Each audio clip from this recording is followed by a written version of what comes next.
Welcome to the SEC on ESPN. The wind is blowing out today in Norman, Oklahoma, as we welcome you to Love's Field, home to the #1 Oklahoma Sooners, taking on number 11 Georgia in a Game 3 of this 3-game SEC slate. First two games dominated by the long ball of the Sooners. 3 different players hit 4 home runs in Game 1 en route to their 32nd run rule victory of the season, defeating Georgia 10-2. Then in Game 2, Kendall Wells getting the scoring started with a 2-run shot, followed up by Ella Parker, a 3-1 victory for OU. And with a pair of wins in this weekend series, they maintain a game-and-a-half lead on Alabama in the SEC standings. Hi again, everybody. Matt Schumacher alongside Amanda Scarborough. And today, Oklahoma has a chance to do something that no SEC team has done since Tony Baldwin took over as the head coach at Georgia. That is sweep the Bulldogs. Well, OU has just been so dominant this weekend in every aspect of the game. Defense, their pitching has stepped up, and their offense has showed up in a big way. Last week they had 3 losses, and Patty Gasso just attributed that to slow starts. But this weekend it has been Kendall Wells that has gotten them off to a fast start in historic fashion. In Game 1, she hit a home run, and the first pitch that she saw in her first at bat, that was home run number 35 that broke the OU single season program record. And then yesterday in her first at bat, number 36 of the year, that slid her into tied for second place all time in a single season with Carly Spade. She is in search of number 37 today to tie first place with Laura Espinosa. It has been a remarkable year for the freshman Kendall Wells and her class. They have accounted for 63 of the team's 167 home runs. Meanwhile, on the other side, for Georgia, they have not lost 3 straight overall since 2025. Of course, they haven't been swept in an SEC series since that 2021 season, but maybe even bigger today is the opportunity to knock off the #1 team with Selection Sunday looming and a current RPI ranking of 15th in the country. Big opportunity for Georgia this weekend in this game, and next weekend against Florida. Making a change at the top, Jaden Goodwin will slide from the 2 to the leadoff. Had a 12-game hit streak snapped in Game 2 yesterday. And the Georgia Bulldogs offense will take on Kirsten Deal in the circle for Oklahoma. Amanda making her first SEC start of the season. Yeah, Kirsten Deal has been here since her freshman year. She's seen a lot of time in that circle and in this OU program, pitched in the postseason. She's been here a while. Lefty gets a first pitch swing off the bat of Goodwin, and there is the Gold Glover, Ailana Agbayani, for the first out. Well, and it is senior weekend. This is the last regular season weekend here at Love's Field, and so Kirsten Deal, a senior, is going to get the start. She'll throw in the low 60s, curveball and rise ball mix. She'll mix down a little bit with their drop and change, but see a lot of curveball from the lefty and a rise ball up as well.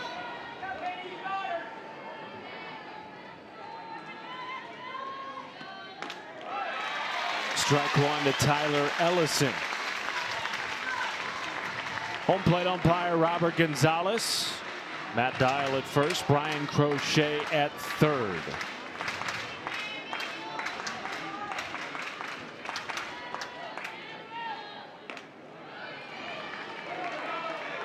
Tyler Ellison enjoying a career year. Has hit in 8 of her last 10 games. And one of 4 current Bulldogs batting .400 or better this year. And Tony Baldwin shaking up the lineup for Georgia in this game, leading Jaden Goodwin off, moving Tyler Ellison up, moving Roos down a bit, who had been their leadoff hitter.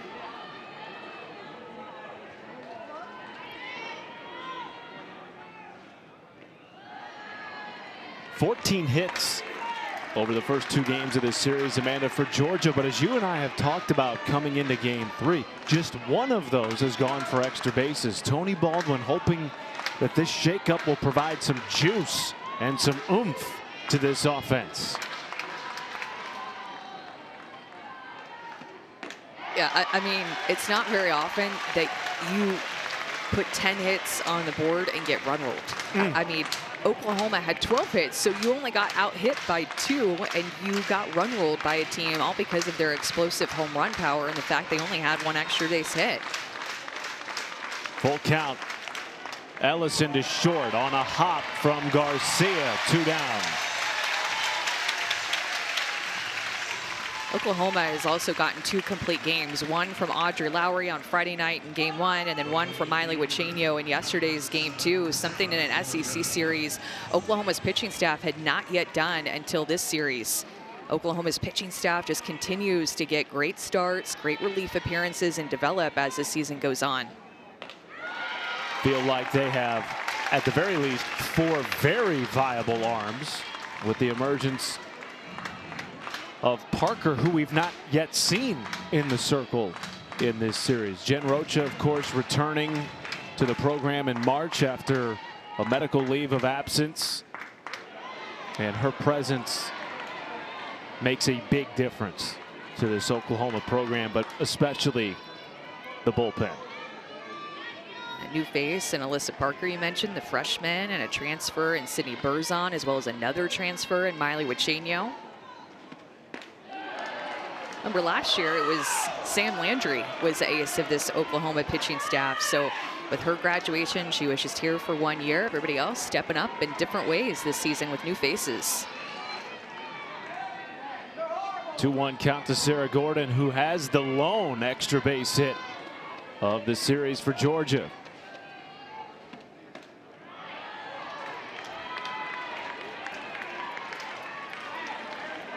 The Georgia team that is top 20 in the NCAA offensively in a host of categories, including doubles.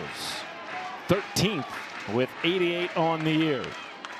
Hitters count to Gordon. Slow roller to short. Ball did not leave the infield. And a smooth first inning for Kirsten Deal. OU's historic bats will come to the plate when we return.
Addison Fisher makes her second start of the series. The sophomore transfer from UCLA that not allowed a home run in over a month. Amanda gave up 2 to the Sooners in game 1.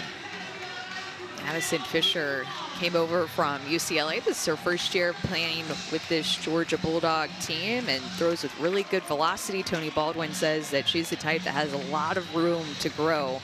When she came out of high school, she was one of the top recruits, headed to UCLA for a year, and now here she is pitching the SEC.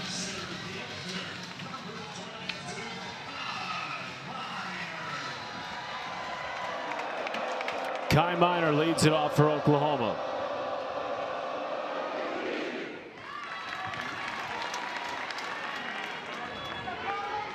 It is a lineup that features 5 players that have hit at least 10 home runs. 8 players batting .400 or better entering the weekend. And a sensational leadoff hitter in Kai Miner, who since taking over the leadoff spot has sparked OU in a lot of ways. Elite speed at the top of this historically powerful Oklahoma offense.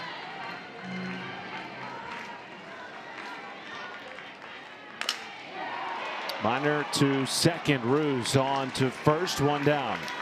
And Addison Fisher will throw a lot of drop balls and will induce a lot of ground balls like that last one to Roos. So has one of the best defenses back behind her in the country in terms of fielding percentage. She'll throw 70, 72 miles an hour with that drop ball. Very good velocity. It breaks about 10 to 14 inches. This is hard down and forces a lot of ground ball outs. Her infield has to be ready, and with a high exit velocity, these Oklahoma Sooner hitters.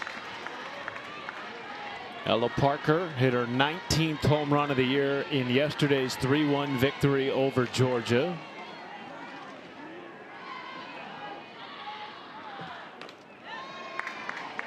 One of a handful of Sooners that not only ranks in the top 10 in the conference in home runs, but also in runs batted in.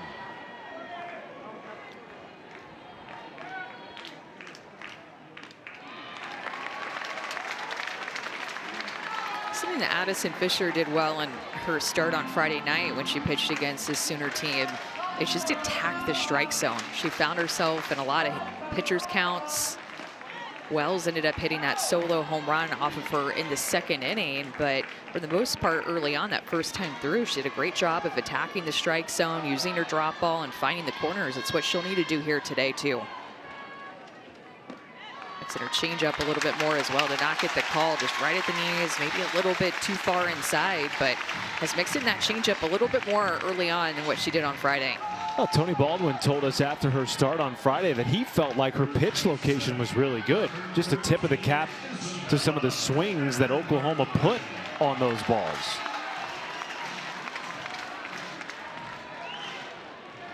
In steps the senior Bella Emmerling.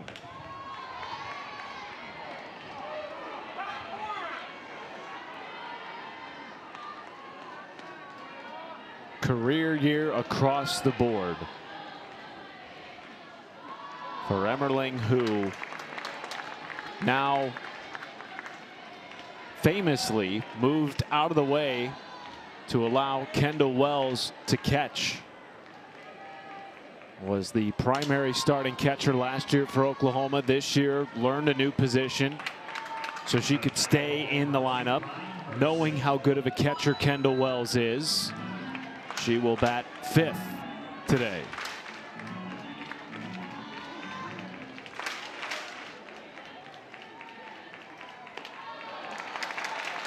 I like the idea of throwing a little rise ball there by Fisher. It's one of her secondary pitches as she relies about 75–80% of the time on her drop ball. But talked about this on Friday. In order to beat these OU hitters, you kind of have to pitch against your scout a little.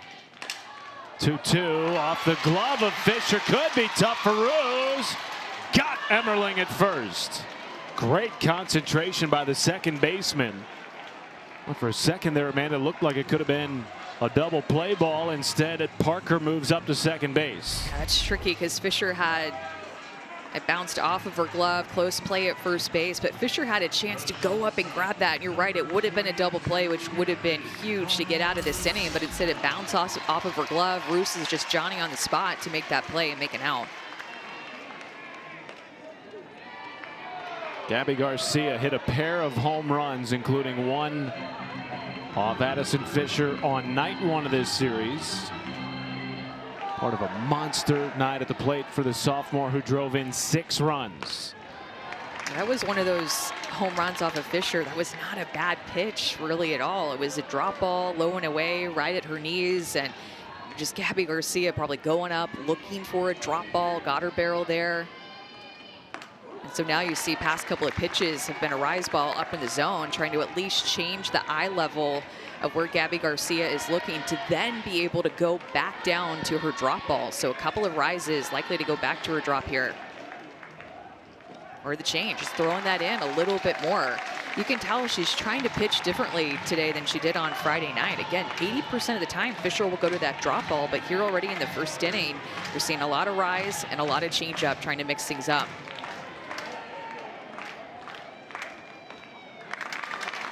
Two-out walk. Puts 2 on for Kendall Wells.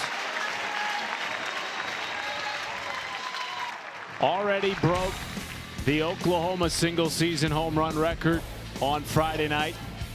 Has tied Carly Spade for number 2 all-time and is 1 home run shy of tying the great Laura Espinoza, whose record of 37 home runs has stood since 1995. It's incredible that that record has been set in place for 30 years. It's unbelievable, especially with how much offense we've been seeing recently in our game. People have come close, but they've not tied her and they've not passed her. But Kendall Wells, the freshman, is right there in the thick of it, just smelling 37 home runs.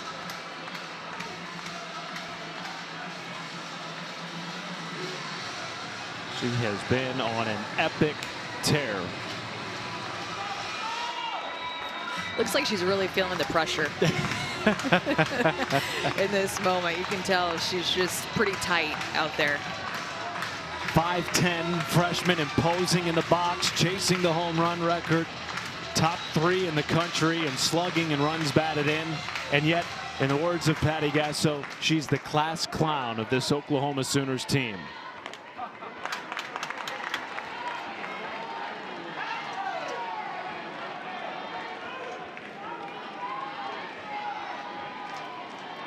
Has already homered in back-to-back games in this series.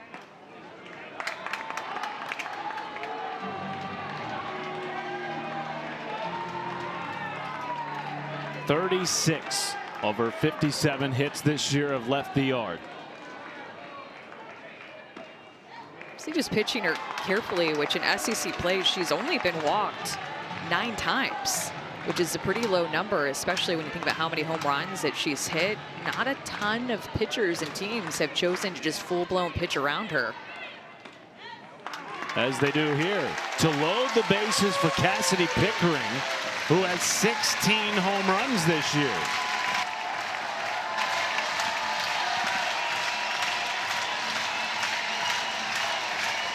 Just the first walk that we've seen from Wells in this series. Well, she's really aggressive. You know, that's a big part of her game, is looking for pitches early in the count. 12 first pitch home runs. Very aggressive and sometimes chases. Strike 1 to Pickering, who makes her first start of the weekend against Georgia.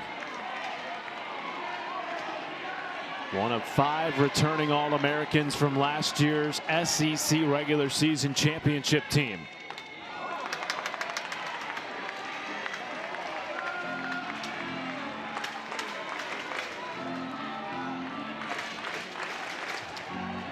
Playing with fire a little bit here if you're Addison Fisher. Back-to-back walks to load the bases, and now a 2-1 count to Pickering. Her command is not quite here early in this game, and I attribute that to her trying to use different pitches, right, to get Oklahoma out and being a little bit uncomfortable with that. Induces a weak pop-up foul territory. It is tracked by Bailey Lindemuth. And the strategy pays off. Walking the bases loaded, Fisher gets out of it. No runs after 1.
Oklahoma isn't the only team here this weekend chasing history. Georgia's offense, too, on pace to break multiple program records, including batting average, on-base percentage, and slugging.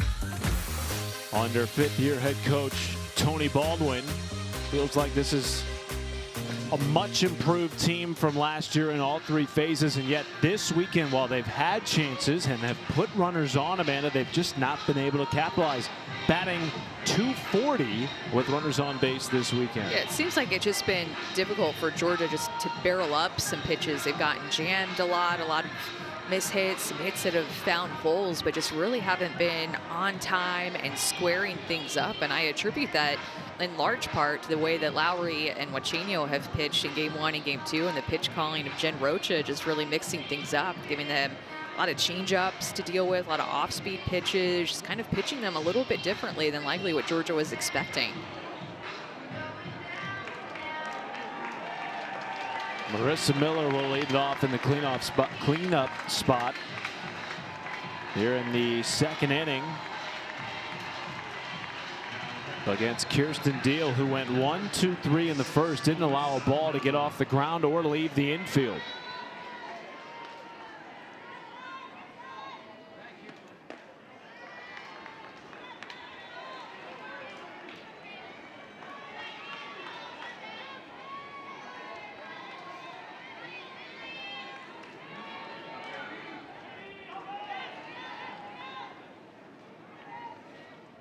One thing that Tony Baldwin said about the freshmen and the transfers that he picked up in the transfer portal was that he felt like they struck gold with them. I mean, only lost 3 last year, didn't lose a ton, but brought in a great freshman class and a lot of great transfers from the portal that felt like were huge additions to their team, both in the circle and at the plate too.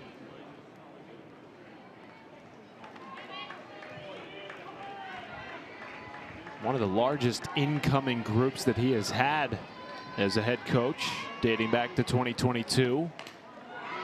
6 freshmen, 6 transfers. Playing today for a potential opportunity to solidify their resume as a regional host. Coming into the day, 15th in the RPI. You mentioned a regular season series finale against Florida next week. That too will be a big one for Tony Baldwin's club. Well, they were right there with Texas last weekend whenever they hosted them in that Saturday, Sunday, Monday series. It came down to Game 3. They had a game-tying home run in the 7th to push it to extras by Jaden Goodwin, and had a chance to win the series against the defending national champs. Hit the ball well last weekend. But here this weekend, they're just have been a little bit off, just not been able to generate anything offensively. Randy Romley in Game 2 yesterday, their lefty pitcher, pitched a gem against Oklahoma, only gave up 3 runs, and that was because of 2 pitches, 2 home runs hit off of her to lead to those 3 home runs. But she looked great in the circle, gave him a chance to win. Anytime you hold this OU offense to 3 runs, you think, hey, we got a shot. And in the 7th inning, they were threatening with runners on, top of their order, looming. I mean, they had a real chance in that game. It's just been hard for them to generate momentum offensively in this series against Oklahoma's pitching.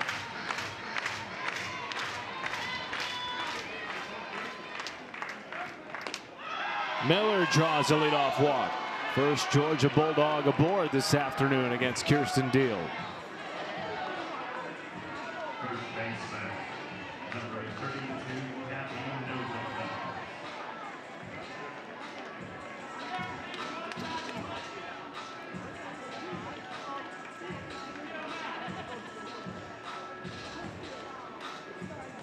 Gabby Novickus will come to the plate, and we will see a pitching change. Kirsten Deal will give way to Sydney Berzon, the LSU transfer, also celebrating senior weekend here in Norman. Back after this.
ESPN is your home of the Women's College World Series, which returns again this year in late May.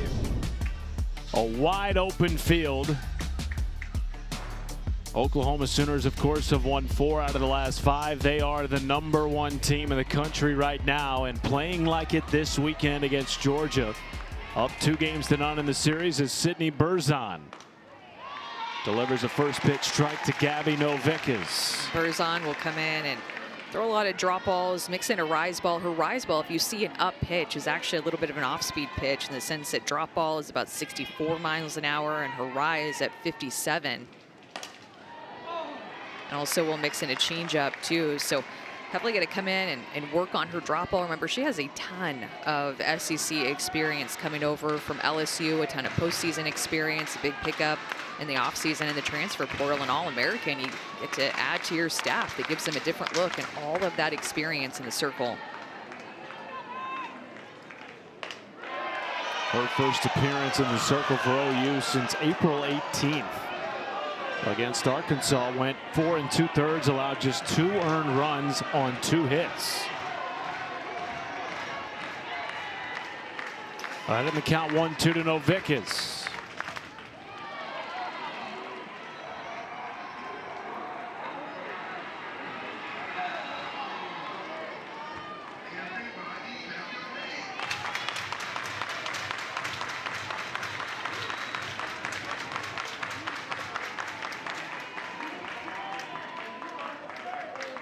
Novickas line down the line and left and fair off the wall.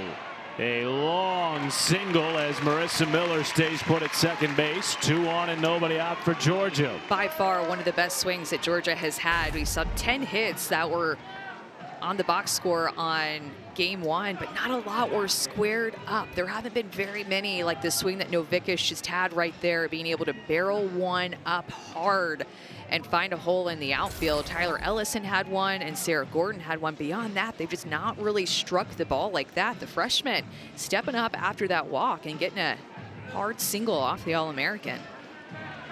Saw a lot of weakly induced contact yesterday. 7 lazy pop-ups and fly balls off the bat of Georgia Bulldogs hitters.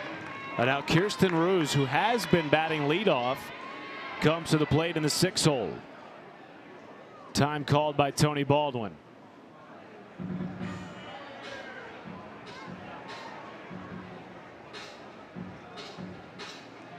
Big moment here for Georgia. They have struggled, as we chronicled at the beginning of this inning, with runners on, with runners in scoring position in this series. Just 3 for 14 with RISP, and they've left 12 runners aboard over the first 2 games. Well, and Roos has been their best home run hitter, so see if it pays off to move her from the leadoff spot to now in the 6 hole with 2 on.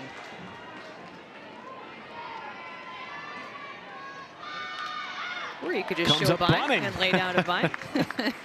Just trying to advance runners and execute here with no outs and 2 on, trying to give yourself a couple of opportunities with 2 runners in scoring position and less than 2 outs if that bunt is executed.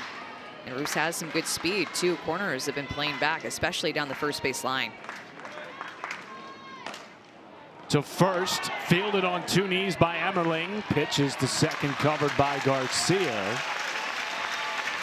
Miller advances to third, and now the go-ahead run just 60 feet away with 1 down. Yeah, that was a really good job by Isabella Emmerling. I know that didn't have like some high exit velocity coming off the bat, but it did have a lot of spin, and she got caught in between hops. So that was an important out to be able to make that force out at second and keep an extra runner out of scoring position.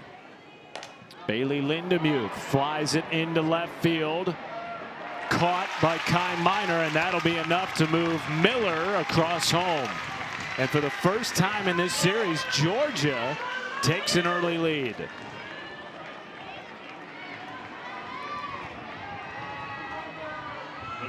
They needed that. I think you mentioned it earlier in this game, but the wind is really strong today. Yesterday in game 2, the flags just were not blowing at all, but today the wind is blowing hard toward center field and toward the right center field, toward right field. So winds are doing some type of thing, going to make it difficult for any ball that's put in the air. 1-0 count to Emily Digby, runner on, 2 down.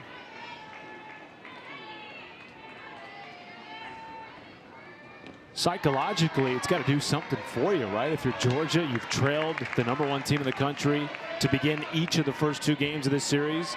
Now you flip the script in game 3. Yeah, it's been the first dose of offensive momentum that they've had in this series in the last couple of games.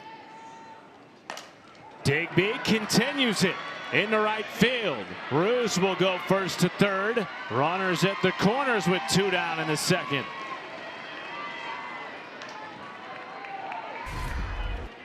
Good swing by Digby to get this drop ball outside, letting that pitch travel deep toward the plate, and he's not trying to do too much with it. Digby continues it into right field. Roos will go first. Couple on again for Georgia in this inning with an opportunity. You want at least one more run out of this.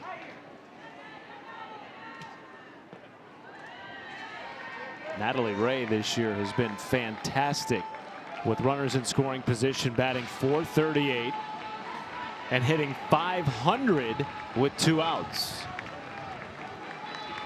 Kendall Wells, the freshman catcher, come out and talk to Sydney Berzon. She's the home run hitter that we've been talking about. She is not just a hitter. She is a leader back behind the plate, coming in and taking that catching spot, earning that catching spot. Pretty remarkable to see the run she's been on offensively, given the fact that she starts every game behind the plate. Marathon woman, and doing it all as a freshman.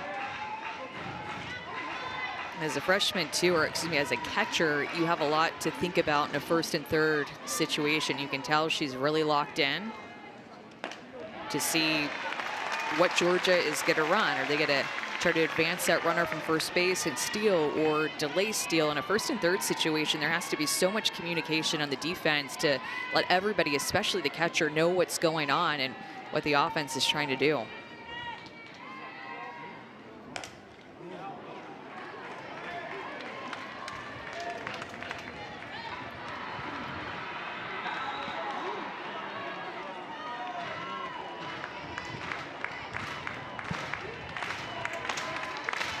Ray has driven in 12 runs over the last 15 games since entering the starting lineup.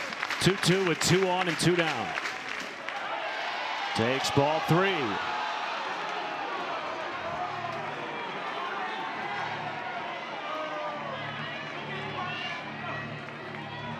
Top of the lineup looming with Jaden Goodwin on deck.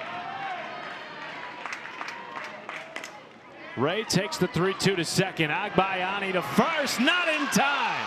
Ray beats it out. 2-0 lead for Georgia.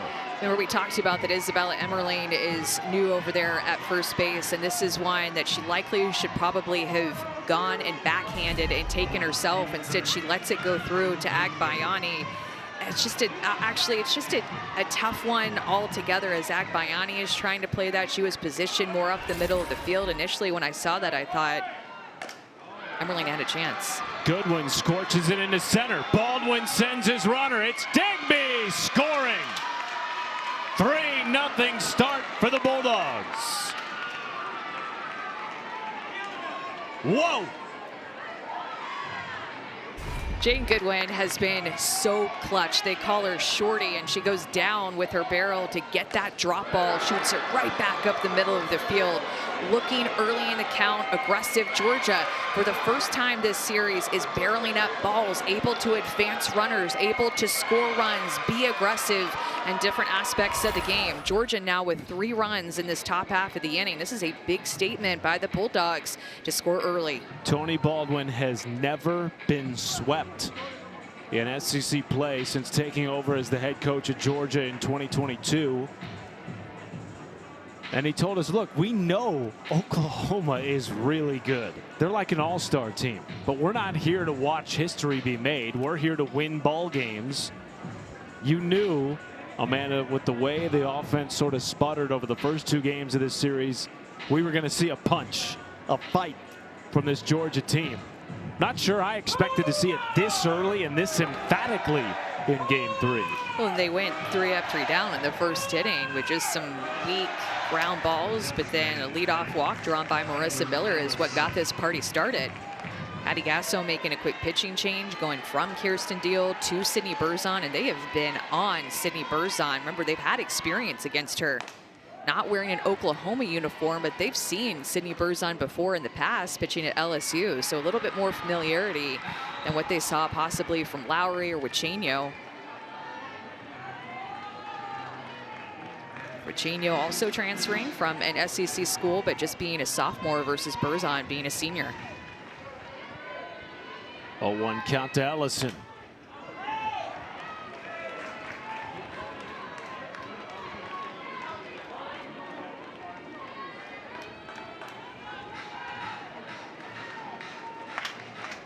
Berzon, of course, last year, second team All-SEC at LSU. Has pitched in many big games. Two-time All-American. Just misses with the 0-2. Georgia's also taken a lot of close pitches. You've heard these fans get a little snippy about the strike zone, but I think they've done a good job of taking some pitches that have been a little bit off the plate, made Berzon bring one more on the plate that they like.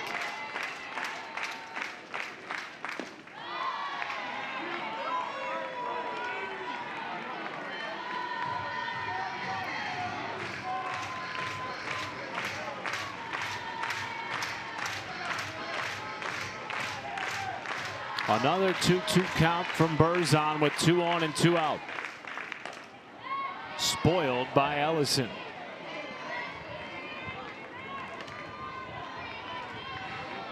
What a difference a day makes. Already 3 runs in the second inning of Game 3 when they scored 3 combined over the first 2 games of the series. Chance to do more damage.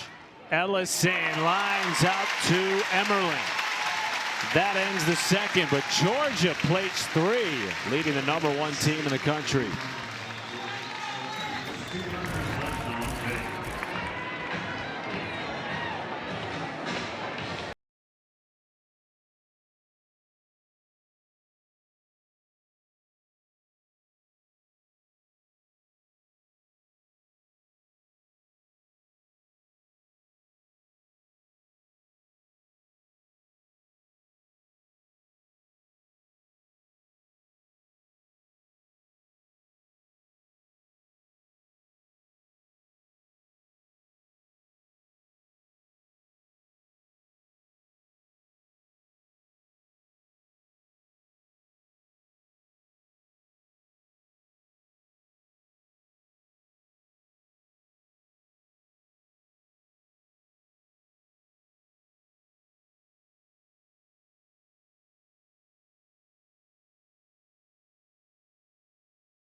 Welcome back to Norman, Oklahoma. Second inning of work for Addison Fisher, the first-year transfer from UCLA, who earlier this week announced on social media that in the last year she had been diagnosed with multiple sclerosis. Continuing to play softball through that diagnosis.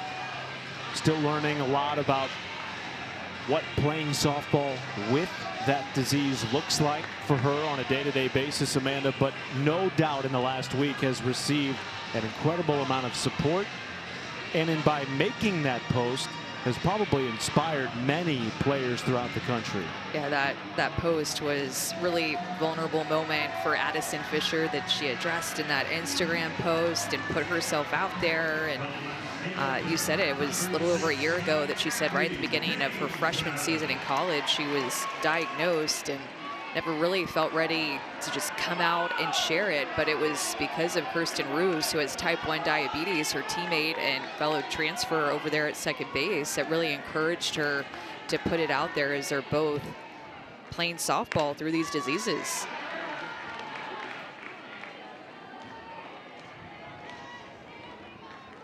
It's 1-1 count to Abby Dayton to lead off the inning. A 3-0 lead for Georgia. Second start of the series for Fisher, who Tony Baldwin told us really had to work to put together a plan to manage the disease, to manage her recovery, her strength and conditioning, and of course pitching. Maybe most importantly out of all of those things.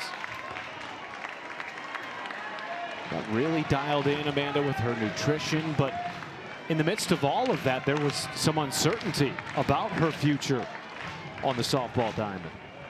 And it's something that she works through every day. At times, you know, affects how much she can practice and this time that she has to put in outside of school and outside of the softball field to be able to balance and handle everything that she's going through. Dealt with migraine headaches early in the fall. They feel like they've got that under control. It's all part of the cooperation between doctors and trainers and team staff, and of course Addison herself learning how to communicate what it is that she's feeling, what it is that she needs on a day-to-day basis. Well, and Addison Fisher was someone that Tony Baldwin had recruited in high school, and then she chose to go to UCLA. He had actually said that he recruited her heavily with JT D'Amico, one of his assistants, their defense coach, his ties to the Northwest of the country. Remember, JT D'Amico was a coach at Washington, so tied up near that area where she's from in Oregon. And so Tony had actually flew out to Bend, Oregon, where Addison Fisher is from, before they played a Missouri series. It's like, well, you're going a little bit west to Missouri, you might as well keep going west to Oregon to watch her play and watch her pitch in a snow flurry, he said. Gets a strikeout of Agbayani, one down. She had actually scheduled a visit to go to Georgia after her visit to go to UCLA, but then she went to UCLA and Tony said, I didn't ever see her after that. But because he had made that connection and that relationship during her early recruiting process, it was somebody when she got into the transfer portal that was going to be on her list. And so she went to the transfer portal and had a conversation with Tony and said, are there places to fish around Athens? Now you think about Athens versus LA. And so when she asked Tony that, Tony said, so you're telling me there's a chance for us to get you? And now here she is at Athens, Georgia. She can fish and has found a new home. Very far away from Oregon, but has found a new home. She could pitch pretty well, too. Coming off maybe her best outing of the season against Texas in a series that Georgia had plenty of opportunities to win. Ultimately falling 2-1 to the Longhorns. Game 3 extra innings defeat. But now an opportunity here against Oklahoma to sort of save the series after falling behind 2-0 in Norman.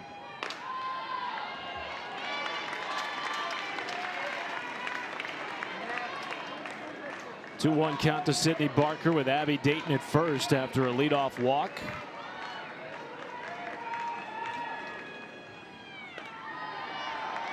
See this little bit of a tighter strike zone that OU was feeling whenever they were out in the field. Now Addison Fisher is starting to feel it too. This umpire not really calling down the zone. Has to be about a half ball on the plate, it seems like, for these pitches to get called. With both pitchers being drop ball pitchers right now who are in the game. Fisher for Georgia, Berzon for Oklahoma. Just trying to figure out this strike zone and see what these hitters will swing at and chase and what exactly is going to get called.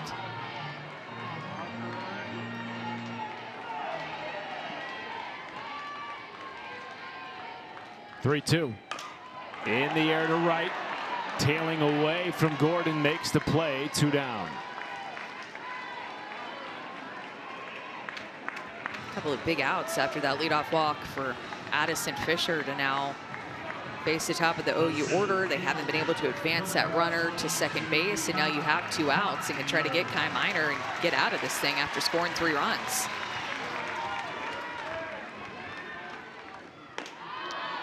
Remember, OU had the bases loaded in the first inning with 2 outs. Unable to capitalize. Kai Miner 0 for 1 today with a ground out to second base.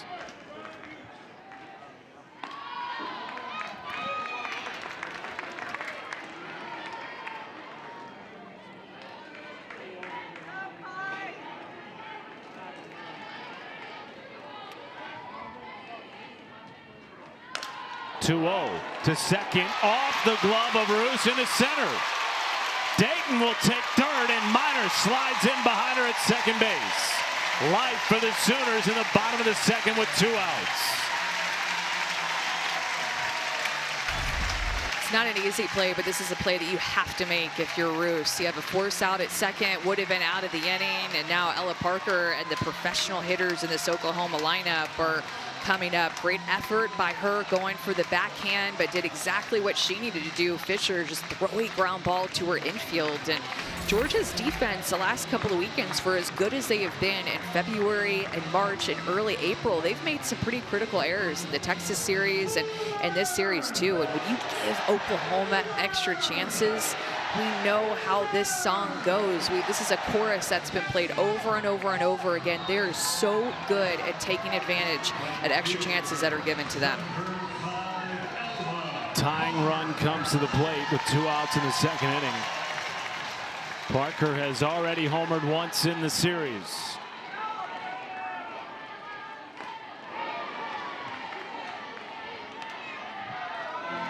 Right, Georgia coming into the weekend top 5 in the country, along with OU in fielding percentage. Yeah, and we're talking about a vastly improved Georgia defense. You mentioned top 5 in fielding percentage. Last year they ended the season 92nd in the nation in fielding percentage. So their defense they've really been able to rely on this season.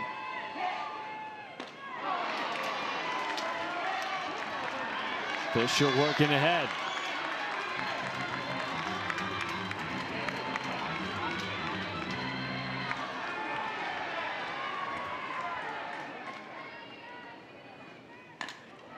Could be able to sneak in this drop ball. It is not, as a pitcher, when you're going up against home run hitters, especially a right-handed pitcher throwing into a left-handed power hitter, it can be difficult to trust yourself to go inside with any pitch that you throw inside to a lefty, and Fisher's doing it in this AB.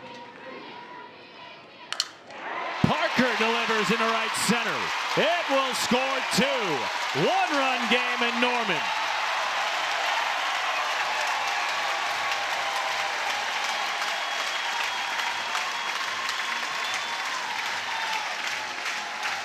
I don't love the pitch call. I would have gone back to that drop ball inside that Ella Parker wanted no part of. Instead, it's a rise ball on the outside corner, a drop ball that just stays up. And Ella Parker is going to hit that mistake 9 times out of 10, especially with 2 strikes and 2 runners on. She is a hitter that wants to hit and drive in runs.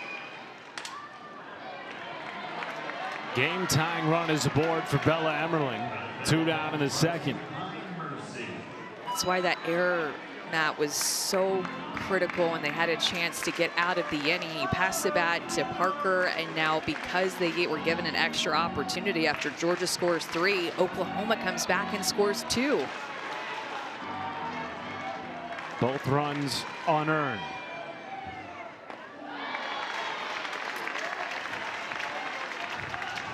And Emmerling this year with runners on has hit nearly 500.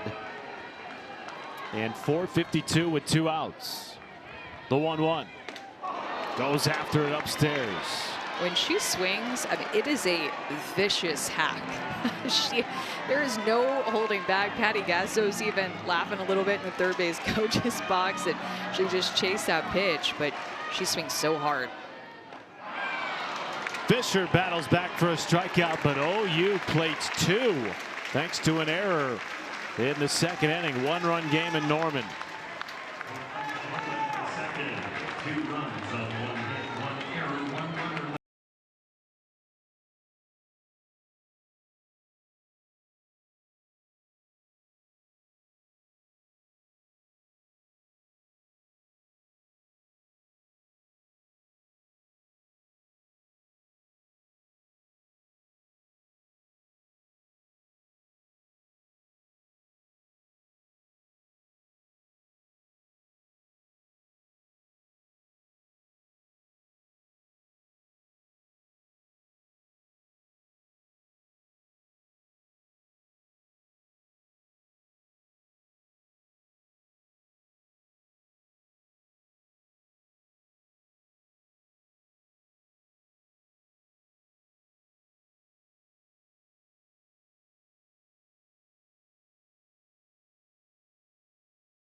Looking around the country, Nebraska has won 15 games in a row. Currently ranked number 3 in the country. Might they host their first super regional in program history? Meanwhile, another home run chase taking place out west. UCLA, second in Division I history with 162 homers. And Reese Atwood and Katie Stewart battling this year for the single season record, which Atwood broke last year.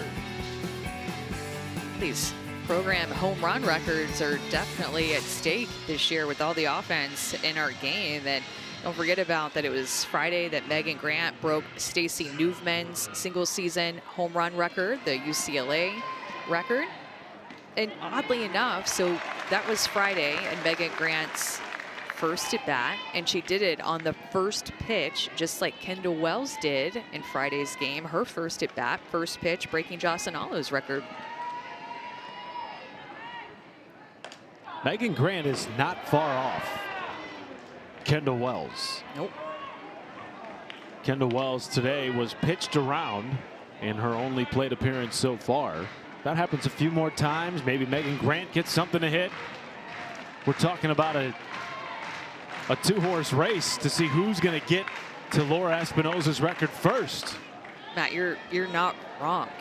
Megan Grant already has 3 against Washington this weekend, so all it takes is for her to have a 2-home-run game and for Wells to go home runless in this game, and boom, she's tied her at 36. And look at the OPS for Megan Grant too. It's over 2,000. We are in April, deep into April, and because she takes so many walks, 56 walks compared to Wells, her OPS is a little bit higher because her on-base percentage is so much higher. So you think about Grant being a senior, a little bit more patient. Maybe she's not getting as much to hit. I think overall probably she's just a more patient hitter than what the freshman is in Kendall Wells right now. So Wells has a few more strikeouts than Grant. Grant's super patient, draws those walks. But honestly, if Grant maybe chased a little bit more and didn't have 56 walks, maybe she would be the one in the home run lead right now. So in some ways, the freshman's eagerness at the plate has helped her, at least in terms of chasing the home run record. And you look at their chase rates, and Kendall Wells chases a lot more than what Megan Grant does. So it's just interesting. You know, one's lefty, and Megan Grant, she's a senior, and one's a freshman righty power hitter, and Kendall Wells. And, you know, you forget that she is a freshman because she's hit 36 home runs, but any freshman is going to come in and see this SEC pitching and different spin, higher velocities, better pitching, more experience, and they're just going to chase a little bit more. We're seeing that from Wells. But Megan Grant is right there on her heels. Well, you and I talked about it yesterday, Amanda. It's reminiscent in many ways of that 1998 Major League Baseball home run chase between Sosa and McGuire, going after Roger Maris's record. 2-1 popped up behind home. It'll get out of play. This makes it so fun. I mean, Megan Grant has only struck out 11 times.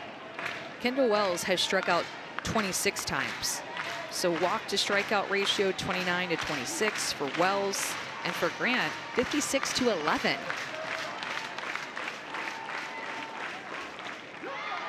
And I'm sure OU fans are worried about a couple of records when it's all said and done. That single season home run record, but also the team record, because UCLA, in the span of 24 hours, was right there breaking the last year, or what had been the previous D1 team record. They're at 162 home runs as a team now.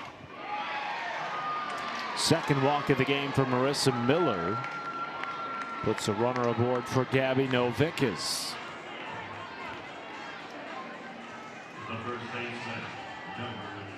There are a whole bunch of single season records up for grabs, both individually within programs and team wise. Look at this.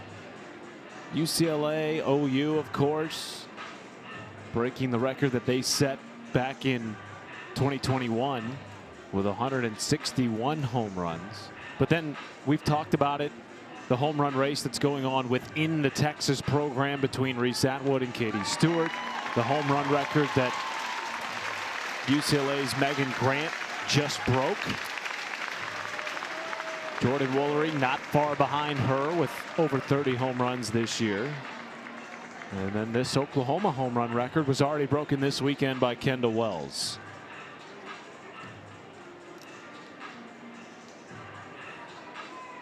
We will have a pitching change with Alyssa Parker.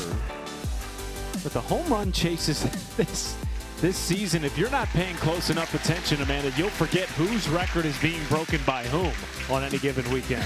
Some heavyweight offenses going at it in terms of statistics and home runs. 167 home runs, and OU is in the lead. UCLA nipping at their heels, and the individual record as well as the team record. It's this, I mean, we still have a lot of softball to be played, but Megan Grant, Jordan Woolery, you mentioned Jordan Woolery. I mean, we have 3 hitters that have now hit over 30 home runs. For the first time ever, we've never had that in our sport before. And Jordan Woolery entered the chat last week when she hit 7 in a week. And when, I mean, what record, like, you can't be comfortable if you're an OU fan or UCLA fan, because, I don't know, somebody might have a 7 home run week and bypass you. You never know what might happen. This was Jordan Woolery yesterday, deep left against Washington. UCLA then tweeted out, another one by Jordan Woolery, our 161st, would have tied the previous NCAA record, ... but OU softball. It's the eye roll emoji from me, and leave that up to Vinny, the UCLA SID, having fun with it. Both, I mean, the program records and the offenses that UCLA and Oklahoma have put together, both of them have legitimate chances of getting to 200 home runs.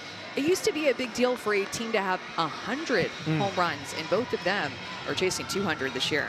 Alyssa Parker comes into the circle. She's accounted for 11 home runs this year for Oklahoma. And oh, by the way, has shown her prowess in the circle as well.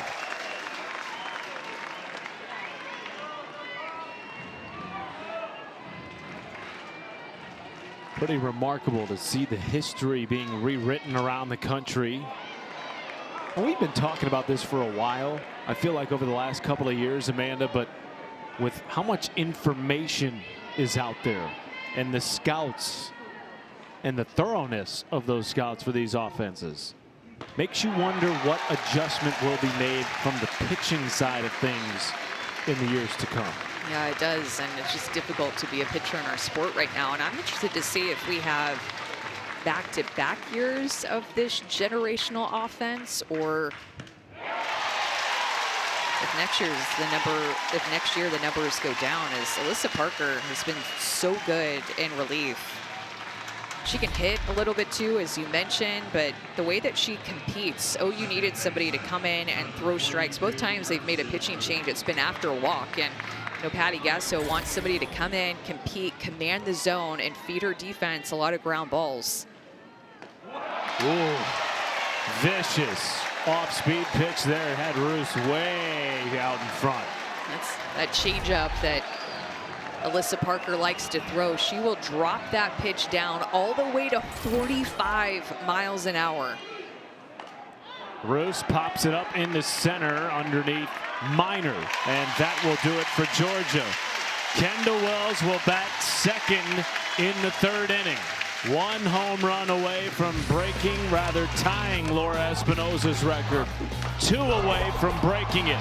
The home run chase continues from Norman when we return.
Kendall Wells has not only broken records, but done so at a historic pace. .71 home runs per game. That is on pace to shatter the record, hitting a home run in nearly 20% of her plate appearances. And she's hitting a home run every 4.2 at-bats. Already has 2 homers in 6 at-bats in this series, and will come to the plate second for OU. And a percentage up from the historic years where Jocelyn Alo had hit 34 home runs in each of those seasons at 15% home run rate.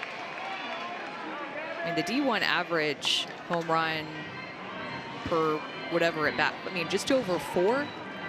Hitting a home run every 4 at bats, and the D1 average is 25. It's unbelievable what she's been able to do.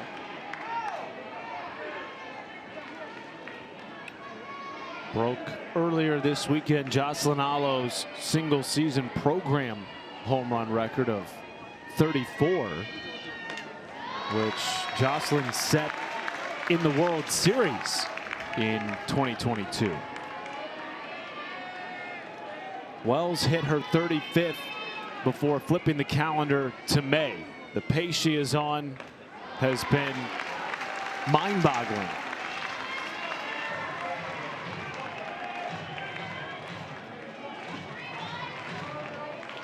The 3-1 count to Gabby Garcia. Was walked in her first at bat by Fisher. Well, and if you take Gabby Garcia's year and the year that she's having inside SEC play, she'd be a candidate for SEC Player of the Year. I wrote down a few that would be in the hunt. Would be Katie Stewart from Texas, Gabby Garcia here at OU. Of course, Kendall Wells is on deck, and Michaela Wark. 8 home runs, a ton of RBIs for Wark. Kind of the same in those other players that I just named, but you're looking at Kendall Wells stepping up to the plate now is likely going to be the SEC Player of the Year as a freshman, which no freshman has ever done that before. Will she get a pitch to hit? Madison Fisher stayed away from her to load the bases. back in the first inning. One home run away from tying the 30-year-old record set by Laura Espinoza. So she just got a strike called on her because of the action clock. You need to be in the box when there's 12 seconds left. So the umpire went ahead and gave her a strike. So she'll start with an 0-1 count. Maybe that entices Fisher to go after her. Yeah, I'm interested to see because, you know, in that first at bat, it didn't really look like at all they gave her anything to hit, which has not necessarily been the case in these SEC games. Trying to see if we can get that outside drop ball called for a strike, but I do think that it plays a part, the fact that Cassidy Pickering is hitting behind Kendall Wells today. Pickering in her last 10 games, she's 2 for 22. In the previous games, Lexi McDaniel hit behind Kendall Wells in game 1, and then Ella Parker hit behind her in game 2 when she hit in the 2-hole. 3-1, chop to second, chance for a double play. Georgia turns it, and there are 2 down in the third. It's a big deal for Georgia. Attack that outside part of the plate the way that they did in her first at bat, and with this at bat, just to get her to ground out into this double play. Rely on the defense, roll them ground balls, trust in them, even with Kendall Wells up, the best home run hitter in the country. Great job by Fisher using that drop ball and turning 2. Did you feel like that was a good pitch to hit for Kendall Wells? I think she chased a little bit and got herself out there. 0-1 to Pickering. Which I think, again, we talked about this in comparison to Megan Grant, but you know, Kendall Wells just chases a little bit more. Her chase rate is up, but so is Megan Grant's as a freshman. That double play ball, by the way, was the first double play that Kendall Wells has grounded into all year.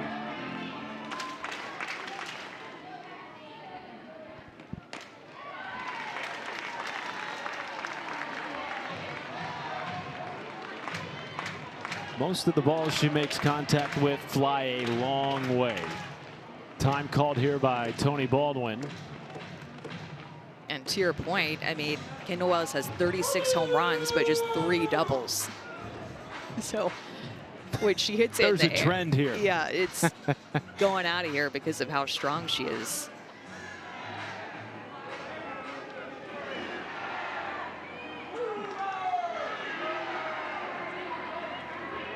Three-one count to Cassidy Pickering, 2 down for Addison Fisher, who Tony Baldwin told us has been pitching the best she has pitched certainly since coming to Georgia,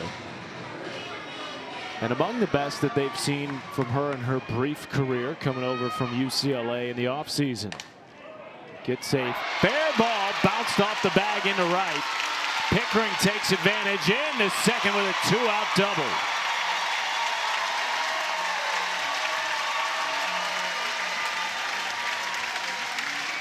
At this point, Cassidy Pickering will take this ground ball to the right side that just hits off the base, and that caused it to go over the head of Novickus.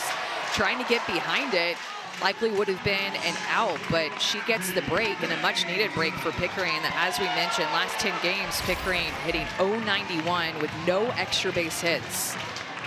Tying run in scoring position here in the bottom of the third as Abby Dayton comes to the plate.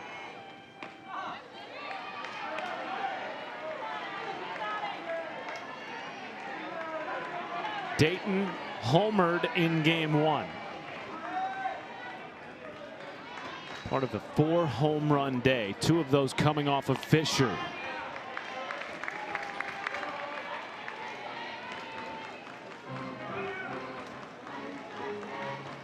Oklahoma tagged Fisher for 4 earned runs on Friday, matching a season high. She's looked sharp mostly in her second outing against OU of the weekend. Maybe a few more free passes than she would have liked. But the 2 runs that Oklahoma has scored to this point, both unearned. Dayton to second base, handled by Roos, and Fisher is out of the 3rd. We will chat with Patty Gasso when we return.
You're watching the SEC on ESPN.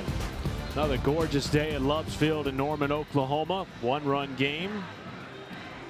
We're joined by head coach Patty Gasso of the #1 team in the country. Coach, always appreciate your time.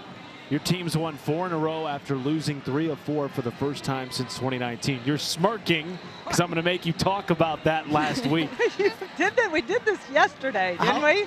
Well, there are You people told me how watching many games today. we've lost. Okay. There are people watching today that didn't watch yesterday, Okay. Coach. What has been the response you've seen from your team this week? Fire, for sure. Feeling it in the dugout. Everybody's engaged, involved. We're not pressing. We're just really playing our game and trying to play it fast. And they score 3, we score 2, so we just got to keep answering. Coach, with Kendall Wells up at the plate and she's hit 2 home runs in the first 2 games of this series, just how do you keep her balanced, or how does she keep this team balanced with that personality that she has? It always seems very easy for her. So she doesn't go up nervous. Sometimes she'll get a little frustrated, but yeah, she is the class clown in this dugout, so she keeps it real, and it's fun. So it makes it easier. Her facial expressions are fun to track with the camera throughout the game. Don't catch her behind the plate with that, because that's not good. Coach, appreciate your time. Thank you.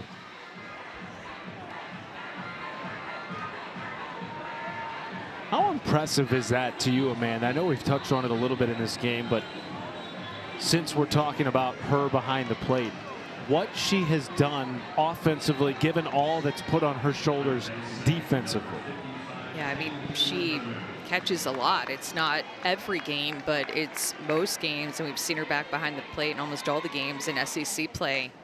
It's a lot for a catcher, you know, to get back there, and especially in the tournament weekends in February, and how much she caught back then, and it being her first freshman year of going through a full college season. It's just a lot to take on, especially to keep your legs fresh, to be able to keep them fresh, to generate power, to be able to hit. So much of that power comes from your bottom half. So that home run number is really not trailed off, even though we're at the end of April and she has caught so much. 1-1 flared into center off the arm of Parker for another quick out. She used just 6 pitches to get the first 2 outs of the 3rd inning. Coming in to relieve Sydney Berzon. Now takes on Emily Digby with the bases clear and 1 down.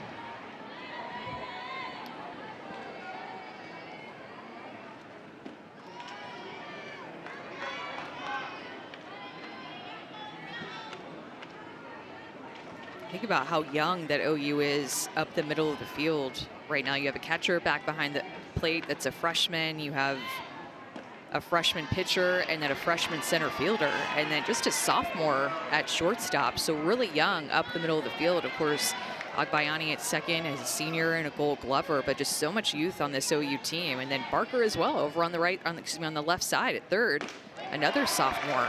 And you really forget about how young overall that Oklahoma is, especially when Parker comes in and Wells is behind the plate and you have a freshman battery.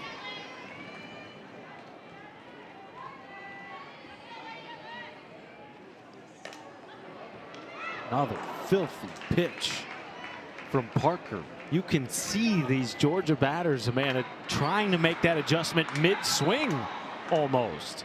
Well, it's so hard because she can ramp it up, Parker can, to 68, 69, 70, but then she will drop in her changeup at 45, 46 miles an hour, and it just floats on in. 2-2 chopper down the third base line and foul. Think about the way that Barker, not to be confused with Parker, as there's two Parkers on OU's team, but Barker over there at third base has played third base this weekend. She's made a couple of really key plays for OU's defense.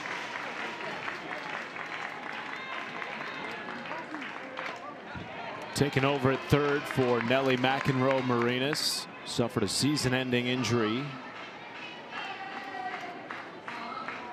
There were third base tryouts for Patty Gasso. Sydney Barker ended up winning out. Nellie, such a big piece to this team last year and then again to start 2026. Wish her the best in her recovery. Charging in is Minor, but instead it's the Gold Glover. Agbayani going deep in the center field.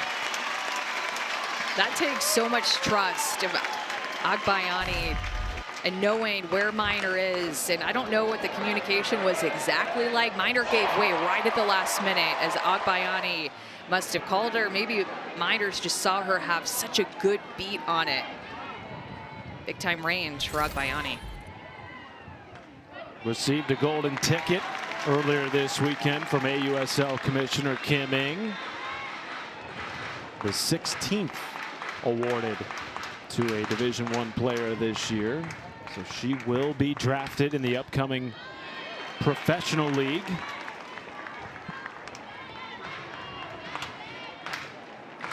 She's the leader on their defense, as Oklahoma not only has the best offense in the country, but one of the best defenses in the country historically. Top 5, top 10 in fielding percentage.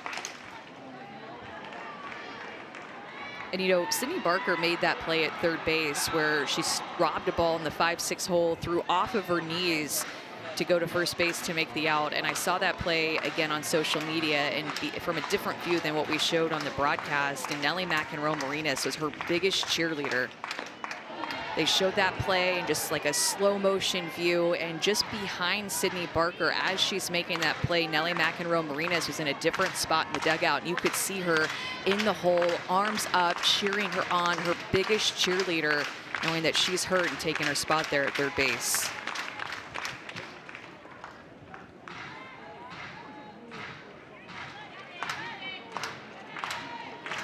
McEnroe-Marinas last year as an underclassman was a captain on this Oklahoma team, which is rare in this program.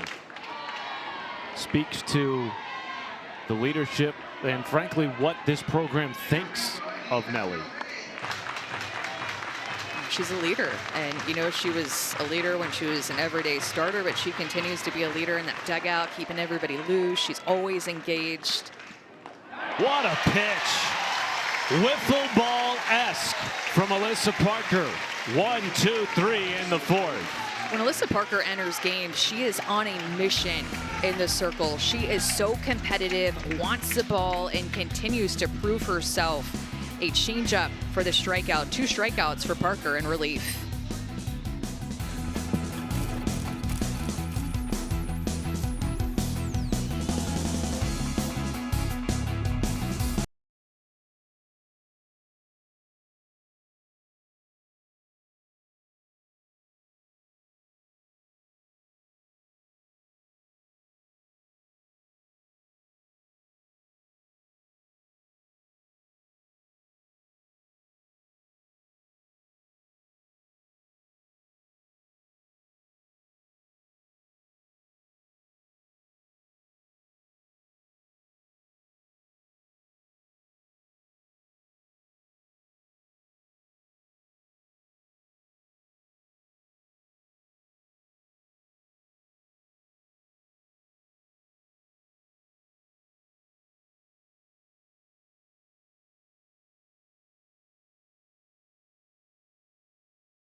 You're watching the SEC on ESPN.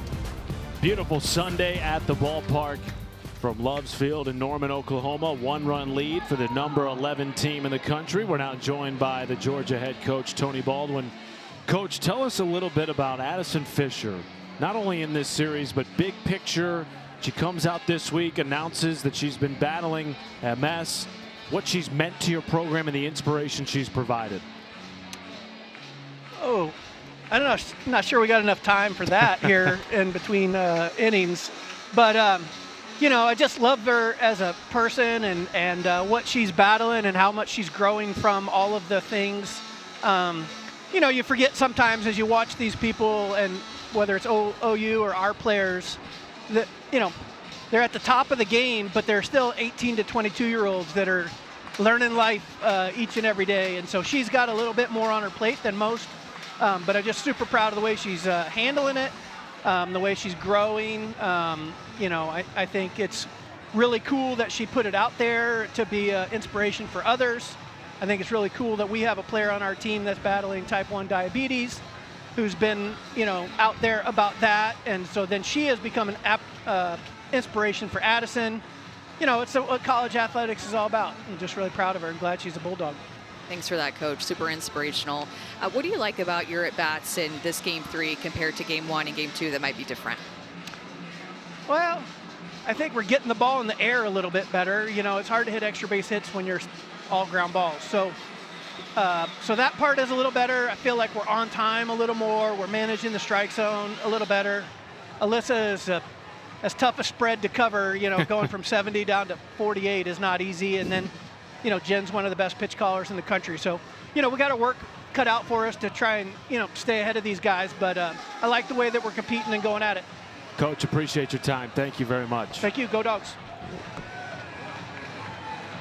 He has never been swept in an SEC series as the head coach at Georgia, dating back to 2022. The last time the Dogs were swept was by Mississippi State in 2021, the year before Tony Baldwin took over. Today they're trying to avoid a sweep against Oklahoma and take down the number 1 team in the country for the first time since 2021. Entering the bottom of the 4th with a 1-run lead, and Addison Fisher back in the circle.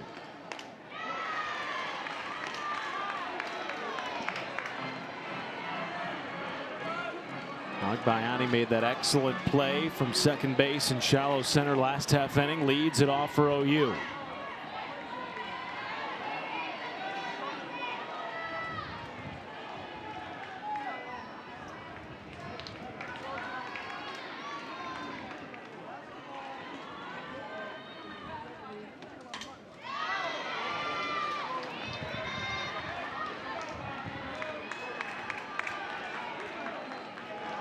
Agbayani got down early in her first at bat against Fisher. Ultimately struck out swinging.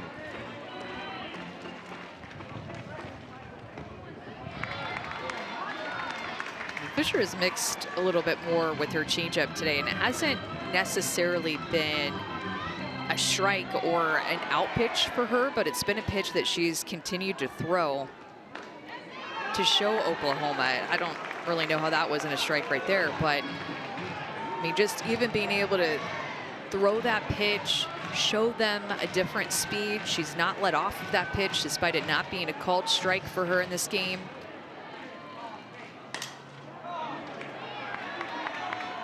She's only given up 2 hits in the game so far, has walked 5. Now, 2 of those felt almost like unintentional, intentional walks. Loaded the bases with Garcia and Wells in the first, then danced out of it. Misses there on the 3-2. Her 6th free pass. That's a new career high in a single game for Fisher. And it puts the game-tying run aboard to start the 4th for OU.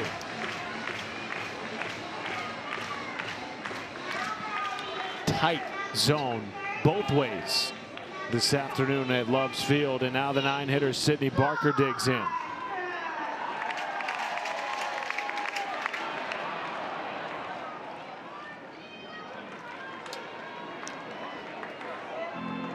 midway through the game, kind of have a feel for what the zone's going to be. When you were in the circle, Amanda, and you knew the zone was a little tighter than maybe you were accustomed to, how did you handle that? You have to find a way to fight and make it's small adjustments, right? Where you're maybe working 1 centimeter or 1 inch more on the plate or a little bit more up, and you try not to make too big of adjustments where maybe that 1 inch that you're trying to move the ball in turns into 4 or 5 inches and gets more on the plate. So it's really frustrating as a pitcher, honestly, when some of those pitches that you're throwing, you've seen called strikes over and over again throughout the year, but you're not getting them here. Barker, high pop up right field, calling for it. Gordon makes the catch, 1 down. He's talked about her changeup not necessarily being an out pitch for her, but got an out pitch there on that fly ball. Barker out in front of her changeup and chased that a little bit for the first out. But she's doing a good job, Addison Fisher is, with that tighter strike zone of just battling through it. Kai Miner reached on an error back in the 2nd inning. The inning in which OU plated both of their runs, both of which unearned. Fisher has kept arguably the best offense in the country at bay to this point. Miner into center. Back on it is Ray. Goodbye! OU leads!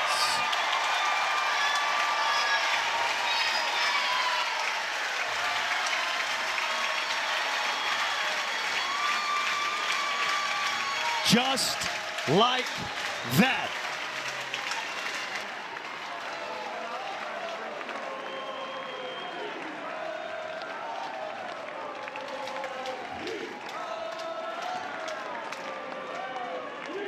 And Natalie Ray is down in left center field as she tried to make a leap at that ball.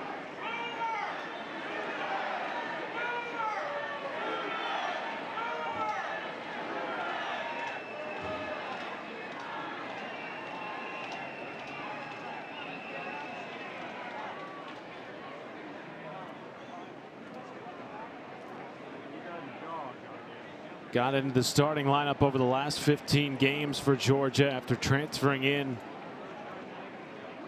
at semester from North Georgia. Climbs the wall. And it almost looked like when she was climbing it, that's when it happened, Amanda, when her cleat went into the wall. Yeah, that is because she didn't even land down back on it. She tried to avoid it.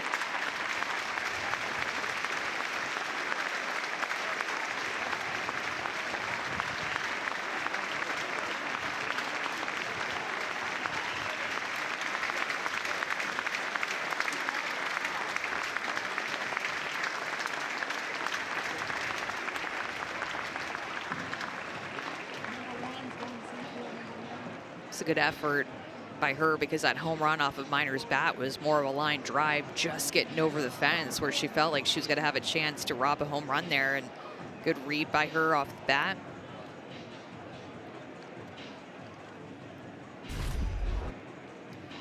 Not a bad pitch at all by Fisher. Look at how low this pitch is down in the zone, and Miner still goes. Look at the angle of her barrel is essentially straight down like a golfer. Look at that. Immediately when I saw that, I was like, whoa, that is a pitcher's pitch. You can throw that pitch all day long and not think anybody would ever hit a home run off of it. But my goodness, Kai Miner scooped that out of here. Frankly, hasn't that been the theme of some of these home runs this weekend for OU? Tony Baldwin talked about it, Amanda, after his team gave up 4 homers on night 1. Good pitchers' pitches that this Oklahoma offense is just hitting out of the park. Delaney Sullivan will come in to replace Natalie Ray. We'll also have a pitching change for the Georgia Bulldogs.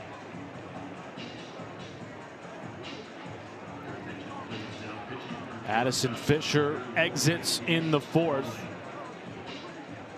and gives way to Randy Rolling, who frankly had an excellent start in game 2 yesterday, allowed just 3 runs against Oklahoma off 2 homers. saddled with the loss in a 3-1 effort.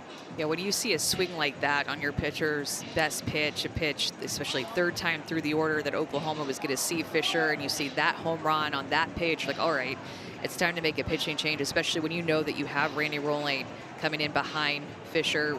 Randy Rolling, a junior, and she pitched so well yesterday. Coming from the left-hand side will give a different look than what Fisher gave to these Oklahoma hitters, so great time to make a pitching change.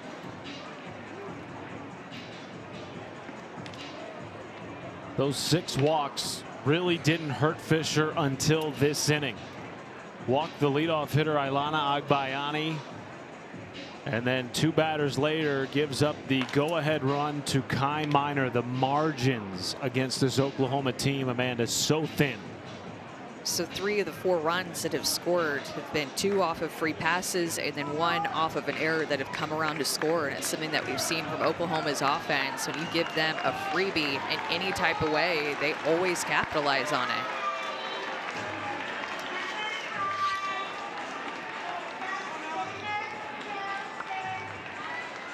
Tough sledding for Randy Rolling. Fresh in off the bench, you got to take on Ella Parker, who's hit 19 homers. Goes right after her for strike 1.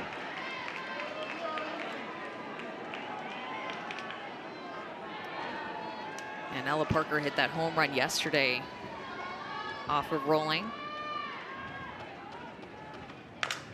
Rips this into right field, headed towards the wall. Parker thinking 2. Thrown in from Gordon, but cut off. It's a 1-out double for Parker.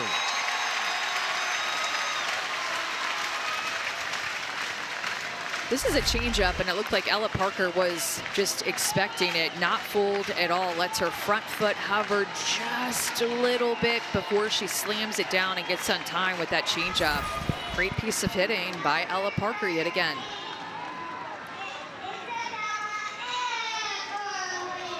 Runner in scoring position for Bella Emmerling.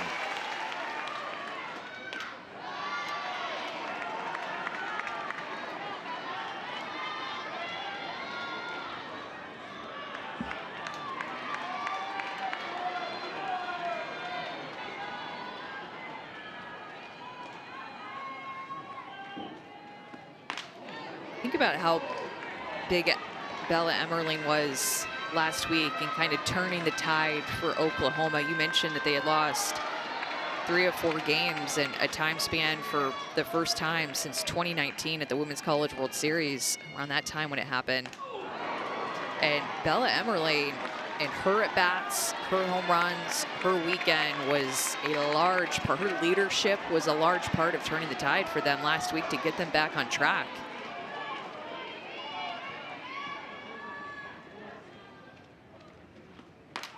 Homered in 4 straight games. Goes down swinging here. Big strikeout for Rolling. 2 down. And now she's just chasing a little bit too much. You're seeing her get so far out of her strike zone. She's still swinging big, but she's chasing more often. It's hurting her.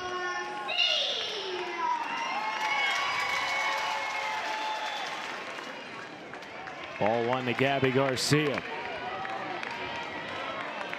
Knocked a pair of homers in game 1. It's part of a 6 RBI day. Has twice walked today.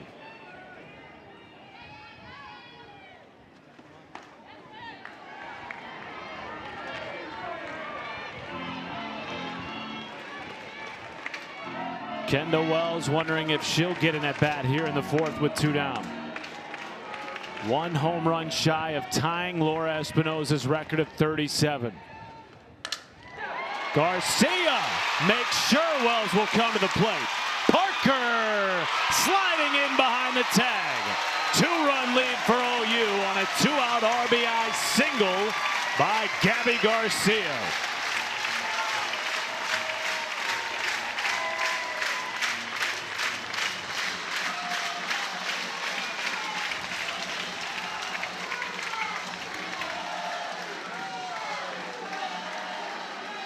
Kendall Wells today has walked and ground into a double play ball.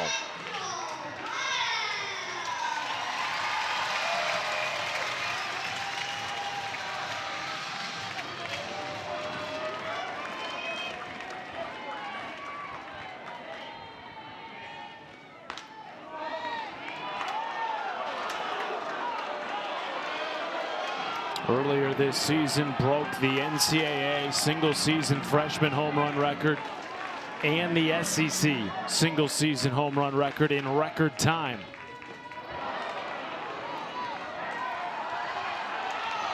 On Friday night, she broke the OU single-season home run record previously held by Jocelyn Alo with her 35th home run. She sits on 36.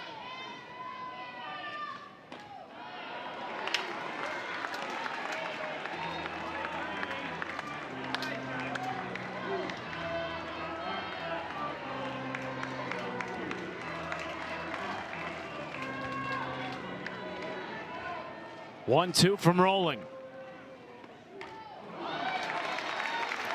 And so her first at bat in game one, it was her first home run, and it was off at the first pitch. Her home run in yesterday's game came in a full count where she worked counts much deeper in all of her at bats of game two.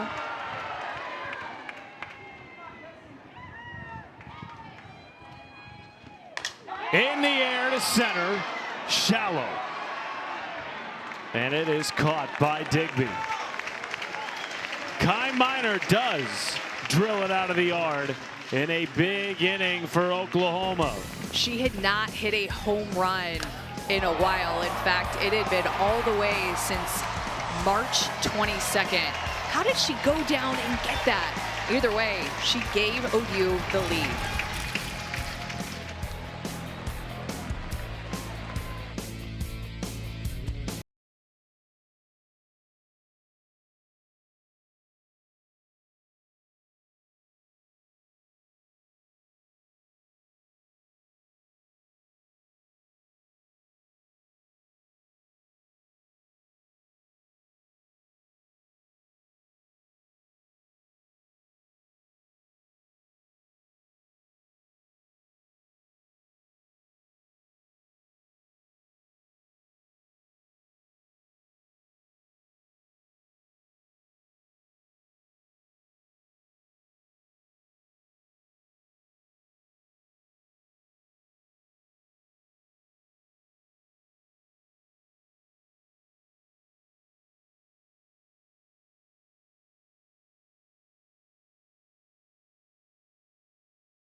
This SEC tournament is officially underway.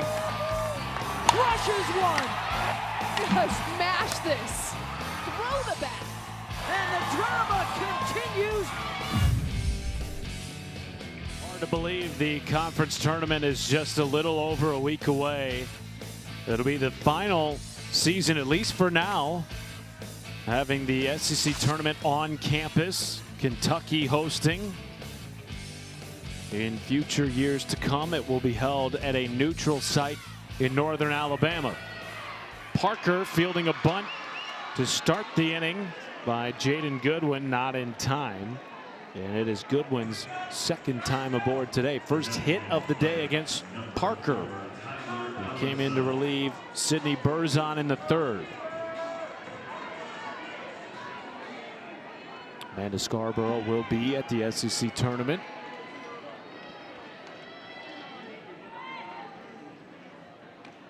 You feel like even though Oklahoma has played so well this year, it's wide open. Think about Alabama. They're right there behind them. Florida's looked good lately. The SEC tournament is wide open, and honestly, I feel like so is the Women's College World Series. It's going to be an awesome postseason, and we'll start with those conference tournaments that week. So many games that we'll have, or all the games that we'll have of the SEC tournament. So many games that you can just sit back and watch. ACC tournament as well. A lot of conference championships on our networks.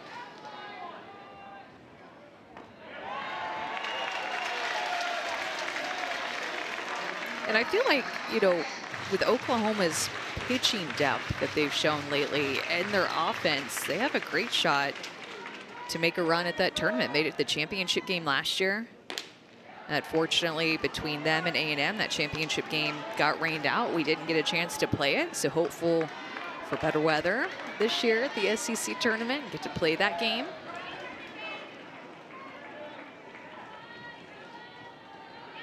Hitters count to Tyler Ellison. Fooled. Strike 2.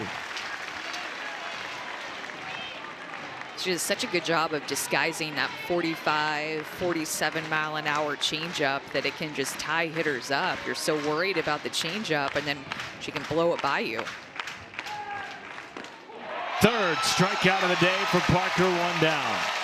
You can tell just Tyler Ellison being confused about the speeds in that at bat, just not picking it up, guessing wrong, anticipating wrong, and just throws a drop ball in the inside corner and just goes right past her for the looking strikeout.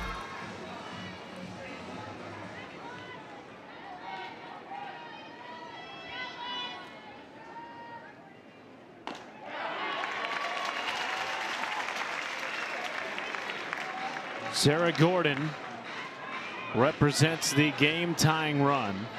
Still has the only extra base hit of the weekend for Georgia.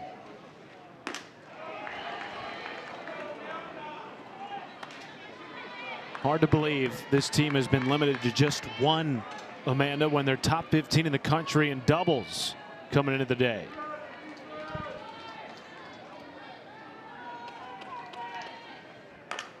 In the air to right. Back on it, Parker. Is it gone? It is! Tie game in Norman, Oklahoma.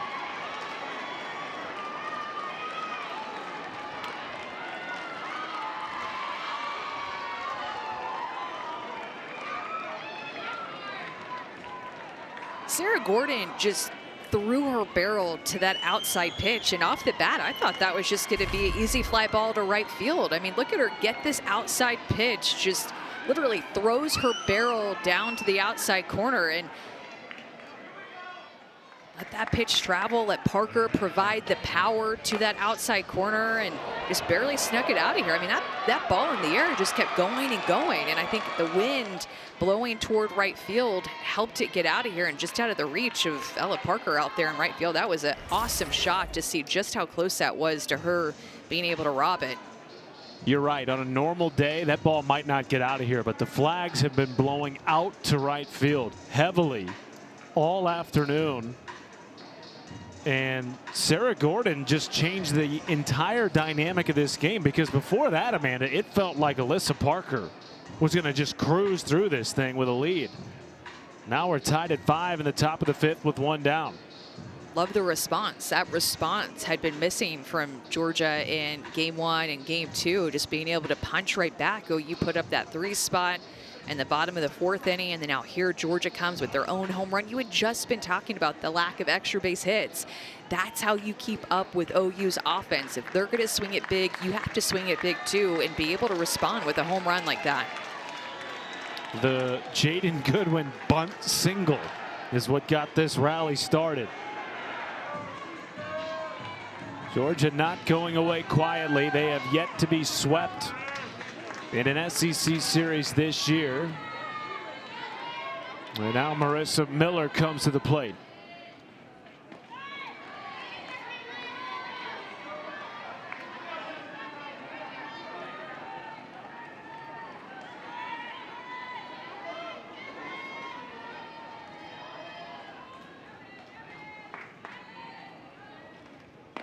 Georgia has just been so much better with runners on. They're 5 for 10 with runners on compared to OU today, 3 for 14 with runners on. And coming into the day, they were just 6 for 25 with runners on in the series, batting .240, well below their season average.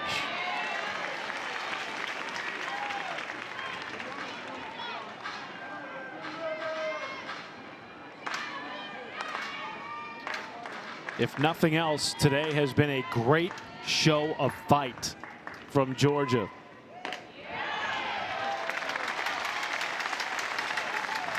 Still very much in this thing.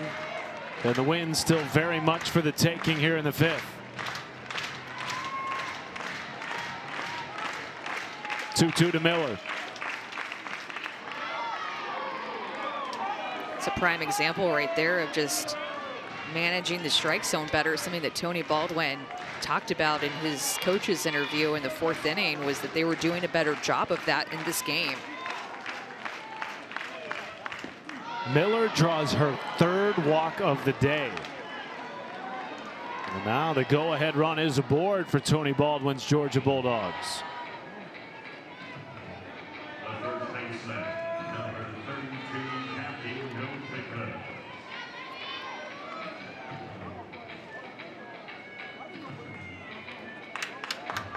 Patty Gasso calls time. Might we see a change with Gabby Novickus coming to the plate?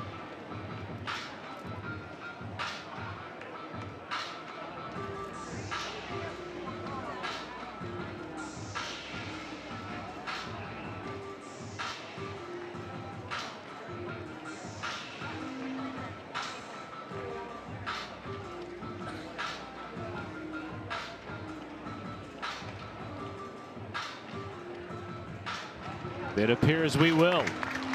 Miley Wichenio out of the Oklahoma dugout will take over for the Sooners when we come back. A tie game with the go-ahead run aboard in the 5th.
Exclusively on ESPN, 40-plus NCAA championships, confetti rains, nets are cut, joy erupts, hardware is hoisted.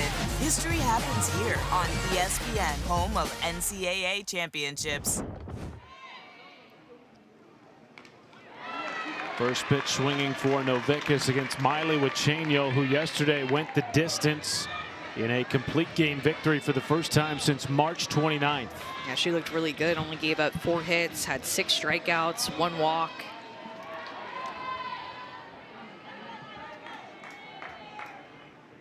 Something that both Audrey Lowry did in game 1 and Miley Wichenio in game 2 was just throw a lot of strikes. In both games combined, just 1 walk between Lowry and Wichenio. Really commanding the strike zone very well in those 2 complete games. 0-2.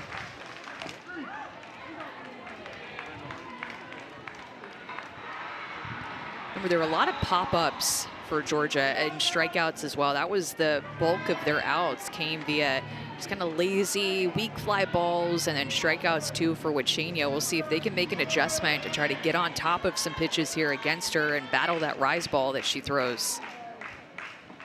And changeup as well. I mean, that's the tough part about the mix that she throws. She'll lean on her rise ball up in the zone in the upper 60s, and then she'll drop in a changeup too and want you to chase that pitch in the dirt. We saw Georgia hitters do that against her yesterday.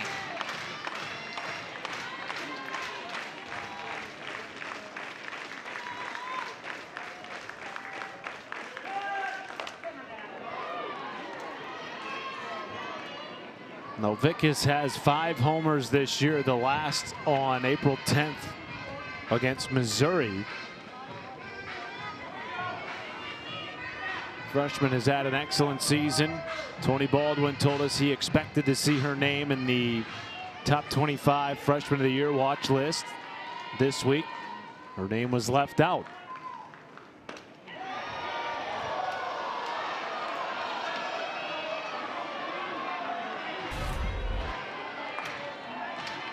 pitch looked a little bit up to me, a little bit off the plate. You saw Wells kind of lean that way to go get that curveball.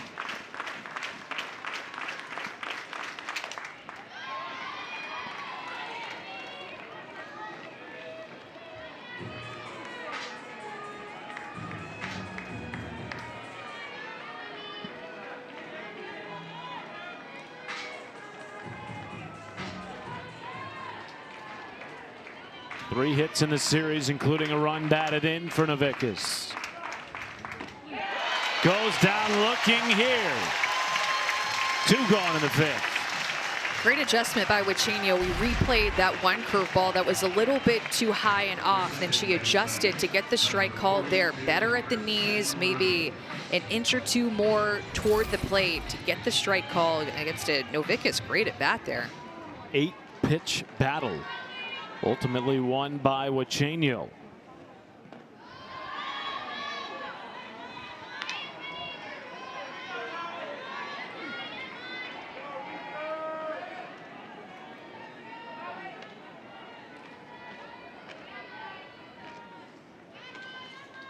One out to Roos.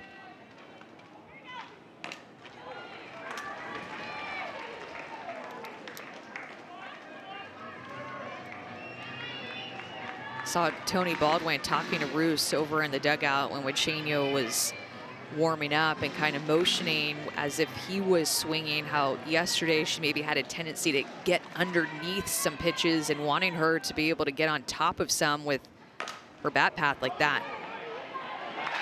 Tough to get it past that slick infield duo of Garcia and Agbayani.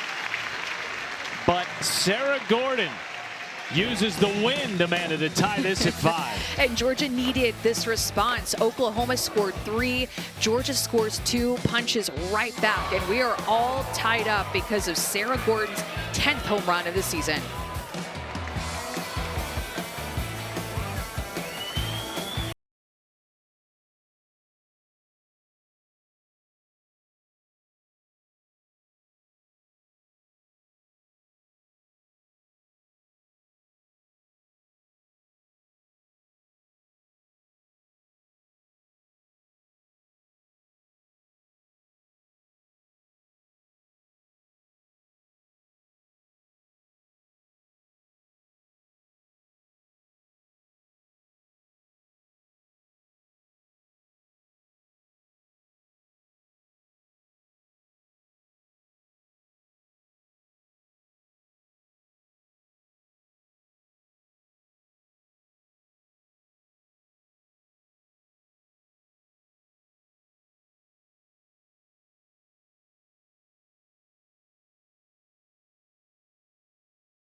Oklahoma offense again this year, setting the pace nationally, among the best in 10 different offensive categories.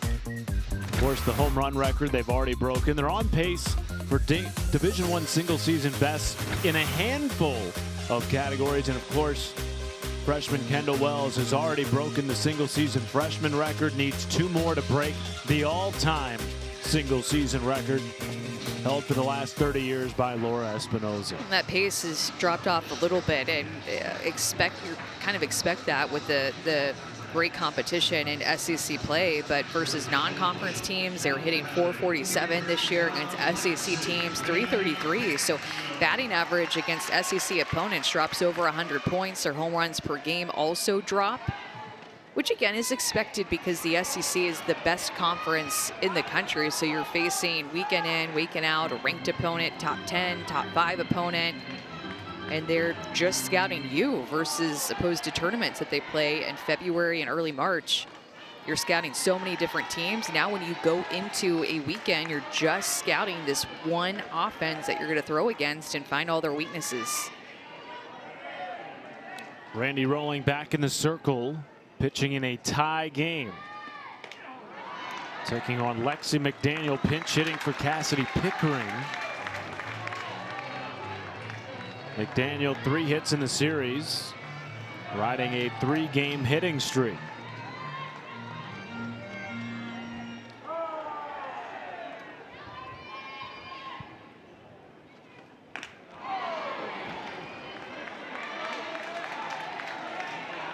Two of her 3 hits in the series came against Randy Rolling in game 2.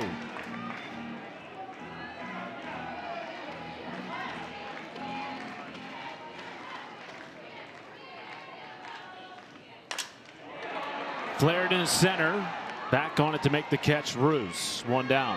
Definitely think in this game OU is chased a little bit more. You saw McDaniel chase on that hitters count and help rolling out. Seen Emerling have some chases, even Kendall Wells maybe chasing a pitch that rolled her into a double play in her second at bat.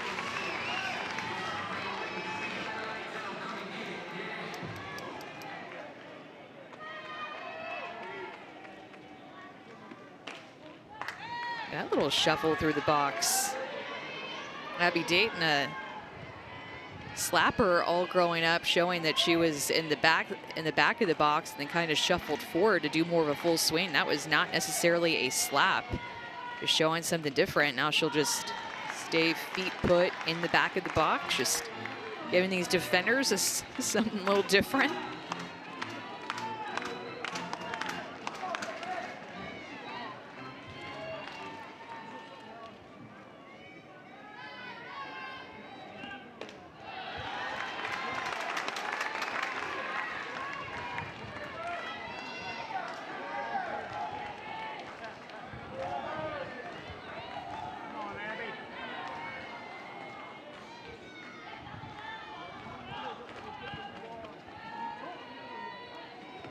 It was a great story that Abby Dayton told me last year, that she was 13 and tried to convince her parents to go to slapping class and lessons. They're like, no, you can't do that right now. So she ended up going on YouTube and would sit in the office for hours and take notes in her notebook watching UCLA's Chip Bennett, and then would go out into the cage and start trying to be like her.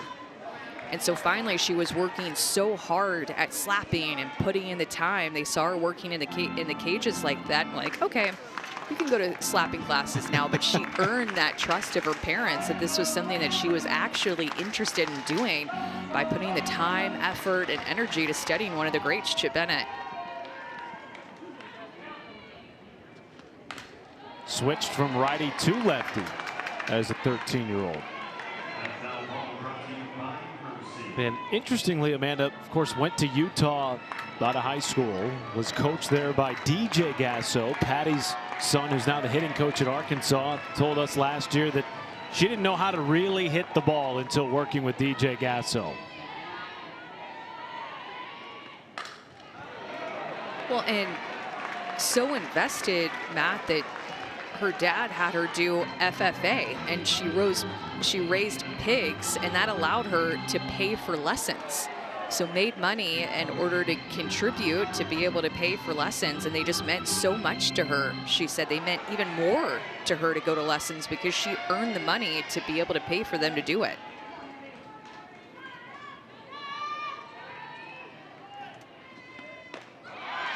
Draws a big walk there.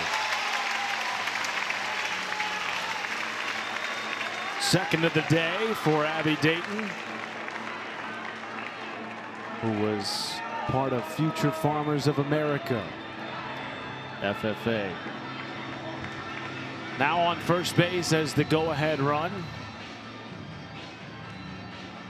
And Ailana Agbayani will come to the plate after a 9-pitch at bat worked by Dayton. 7th walk of the day for OU. And there is Patty and her other son JT chatting with Agbayani and Sydney Barker, both 2 up here in the bottom of the 5th. with the top of the lineup and Kai Miner looming after these two.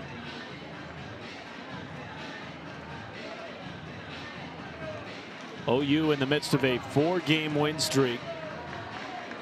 #1 team in the country, #1 in the SEC by a game and a half. On top of Alabama, who smoked Tennessee last night. Game 2 of that series today. Game 3 tomorrow on SEC Network. Trying to maintain their lead for back-to-back regular season SEC crowns. Alabama beat Tennessee in a big way. 12-0 win, run roll win for them. Carlin Pickett's even got that start in Tennessee. Just did not look sharp. Alabama did. They took advantage of a bunch of mistakes.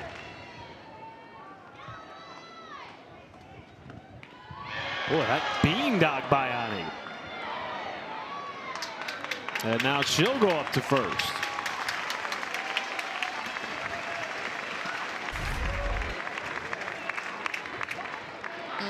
Getting that back elbow, that just, you can just imagine how that feels when you hit your funny bone on something. Imagine a 65, 67 mile an hour softball coming into your elbow and the inner part of it. Imagine how that would feel. Oh.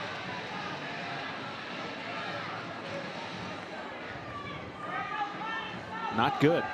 Not good at all. Not good tomorrow. So 2 on 1 out for Sydney Barker. She's wearing a smile though. Marlana Agbayani. She always does. A little joy over there.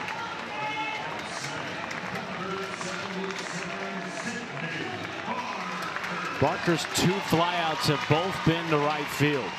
Wind is blowing that way. And you have runners who run really well, and Barker runs well. So double play opportunity, but Georgia's defense would need to be very quick. But a couple of different ways to turn a double play, but they have to be fast, they have to be sharp, because they have speed on the bases everywhere.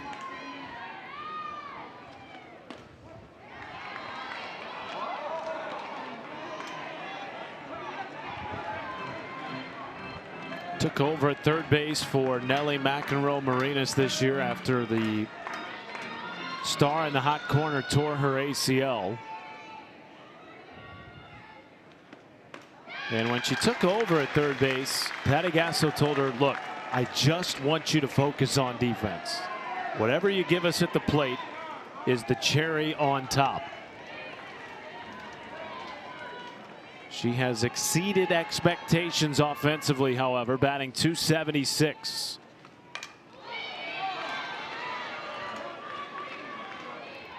Just flown out to right field in both of her at bats. See if she can make an adjustment here to try to get on top of something, or more of a line drive that can find a hole.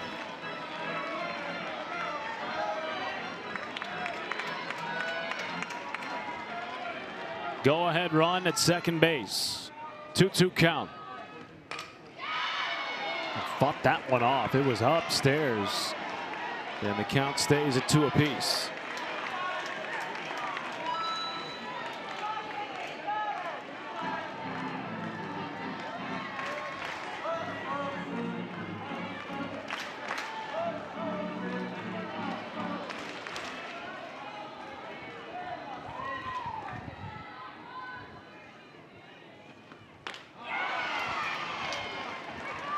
Strikeout for the second out of the inning. It's going to be a screwball that Randy Rolling throws in here, and just throws it to a perfect spot. Gets a swing and miss. That spot with that pitch against a right-handed hitter does not get much better than that. And now Chelsea Wilkinson out of the dugout to chat with her relief pitcher. Last time Kai Miner came to the plate, hit a 2-run bomb that knocked Addison Fisher out of the game. This part of the order has given fits to just about everybody they faced this year, but particularly today. Miner has reached twice, including a home run, and behind her, Parker has reached all 3 times she's come to the plate, including a 2 RBI single and a double, which came off Rolling in the 4th.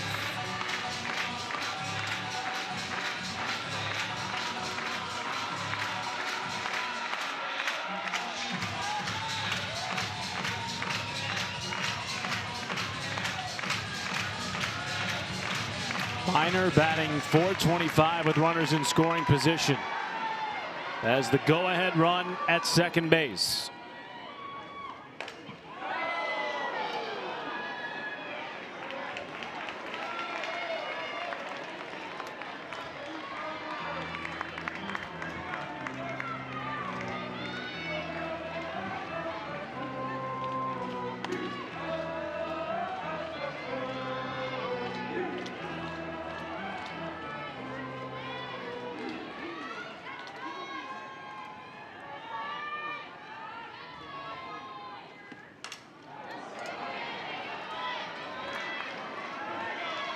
Rollins doing a great job of spotting up her side-to-side pitches. That was a curveball, the first pitch screwball.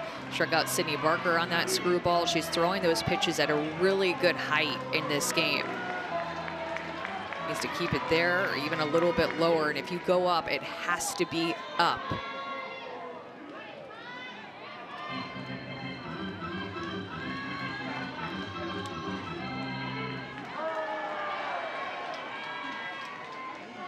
Oh, 2 from Rolling.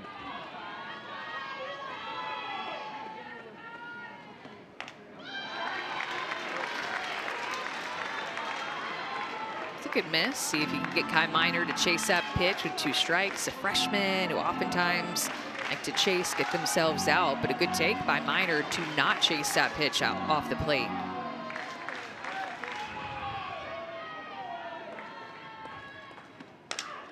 Minor chases that, pops it up in the infield. Roos with the catch. Oklahoma strands 2.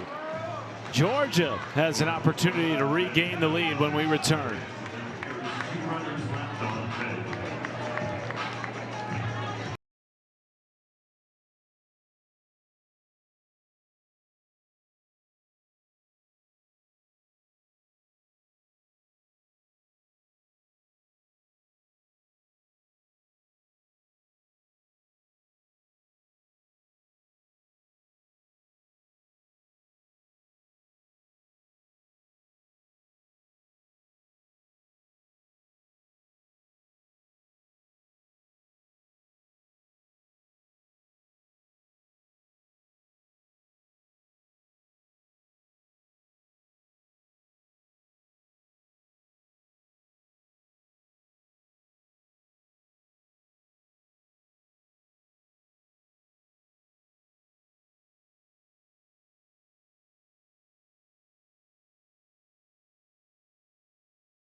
What a back and forth affair this afternoon. Georgia jumped out to an early lead in game 3, their first early lead of the series.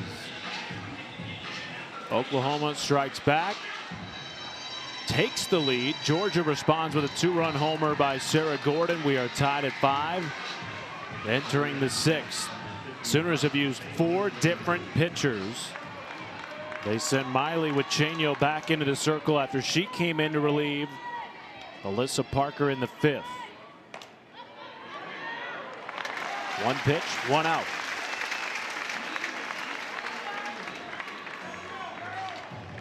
Georgia is 1-7 in 1-run games. They've been so close so many times, Amanda, but it's been the lack of the clutch pitch or the clutch hit late that has plagued this team. Yeah, which can turn around at any point in a season, but up to this point, that kind of clutch gene, clutch factor has not necessarily been on Georgia's offensive side.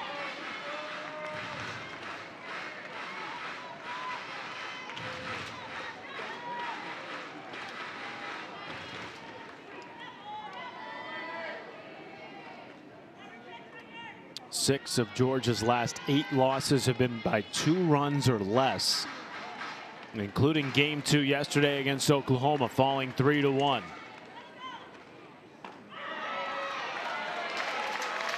And this is a team that is very much still in consideration for hosting a regional. Top 16 in the RPI, of course, top 15 team in the country per all the polls.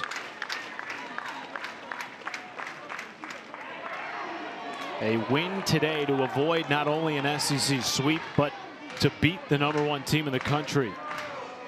How impactful might that be for their resume on Selection Sunday? They have a tough next weekend against Florida, so it does not get much easier. Digby might have gotten tagged, and she did. And that also caught Kendall Wells on a ricochet. Both players writhing a little bit as Digby walks slowly up to first.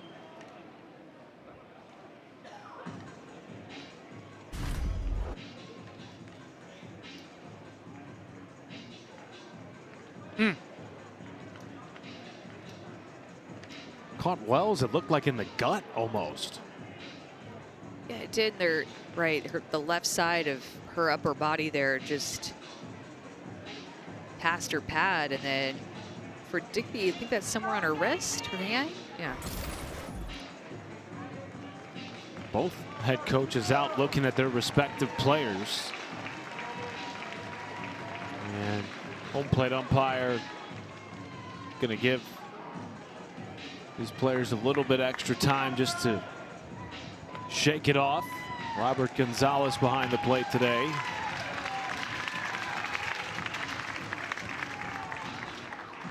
Regardless, go-ahead run is now aboard for Georgia in the 6th. And Delaney Sullivan will come to the plate for her first at-bat of the afternoon. Remember, she replaced Natalie Ray in center a couple of innings ago after Ray went up to try and rob a home run ball.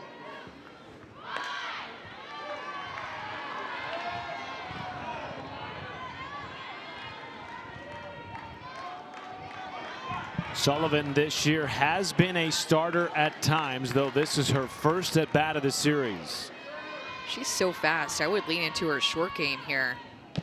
Swinging, shows swinging away, but I like the way that Jaden Goodwin laid down a bunt for a hit earlier in this game. I would try to do the same thing, and if possible, try to pull it down the first base side. Sullivan is so fast. She has so much speed. You see Sydney Barker playing a little bit up the line, respecting that speed.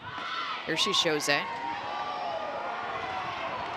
Now a 2-1 count rather to Sullivan, with Jaden Goodwin due up. Top of the order looming for Georgia.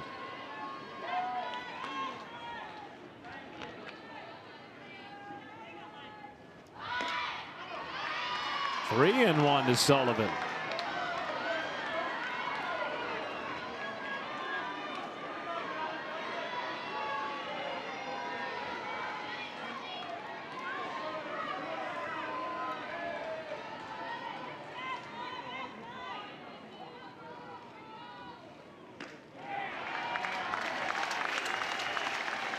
Like Sullivan, we're just going to go ahead and take that one all the way, knowing top of the order is on deck. Chino struggling to find the strike zone. Looked like a clear take there.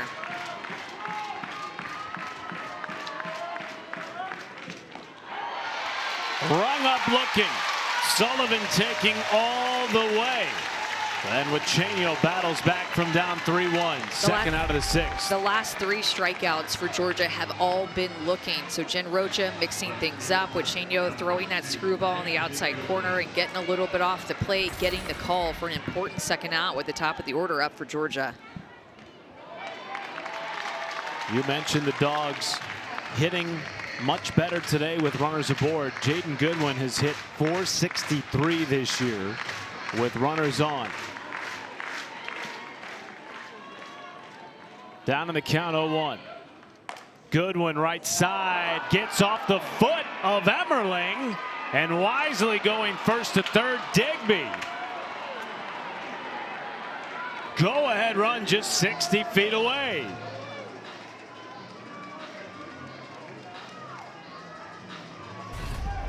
First year that Bella Emerling is over there trying to see that ball off the bat with the left-handed hitter and a runner running in front of you, trying to make that play. It's not easy, and it also had spin off of it because it was a little bit more off the end of the bat. So it looks like it is an easy play, and most first basemen make that play look easy. But if you're newer over there, it's a challenging play, all things considered.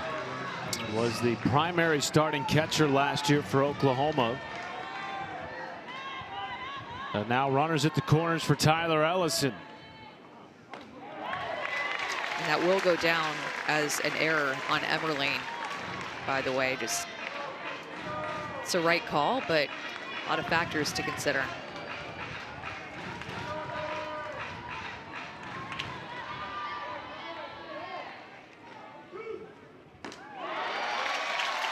Ellison down in the count 0-2, seeking her first hit of the day. A chance to give Georgia the lead again. 2 down in the top of the 6th. Go ahead run at third. Ellison goes down swinging. Third strikeout of the game for Uchenio. And she leaves 2 aboard for Georgia in the 6th. There's a hit by pitch and then an error. Uchenio found herself in a little bit of a mess, but then she brings in 3 straight changeups to Tyler Ellison to get out of it.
Kendall Wells chasing history, due up 4th in this inning.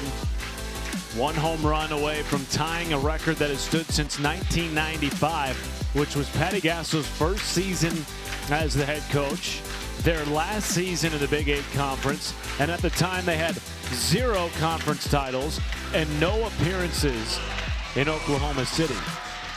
Since, they have 26 combined conference titles, 18 trips to the Women's College World Series, and 8 national championships. Apparently, a lot can change in 3 decades. In 1995, SEC softball wasn't even around. That is how long Laura Espinosa's 37 home run season, that record has stood the test of time. Ella Parker handcuffed, popped up middle of the infield, and it is Bruce with the catch, 1 down. It is crazy to think about just how much has happened since she had that season. It's just unbelievable.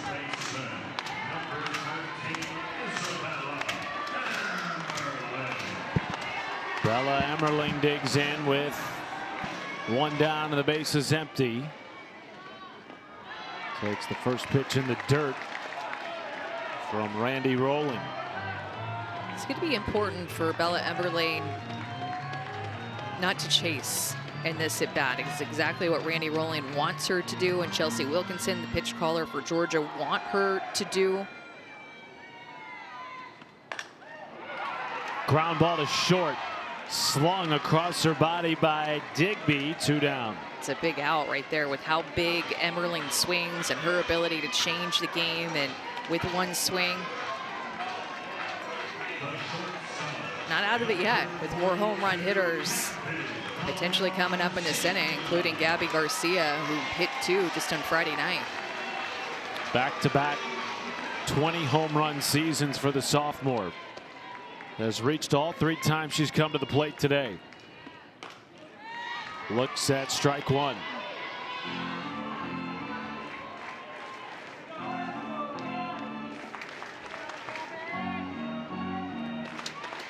Kendall Wells on deck with 2 outs in the 6th.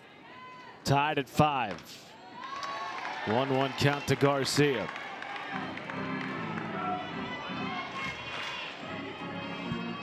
Wells today has walked, grounded out, and popped out.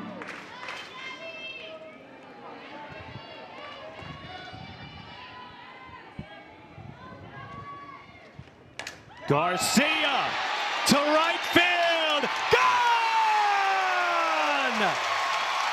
Sooners back in front.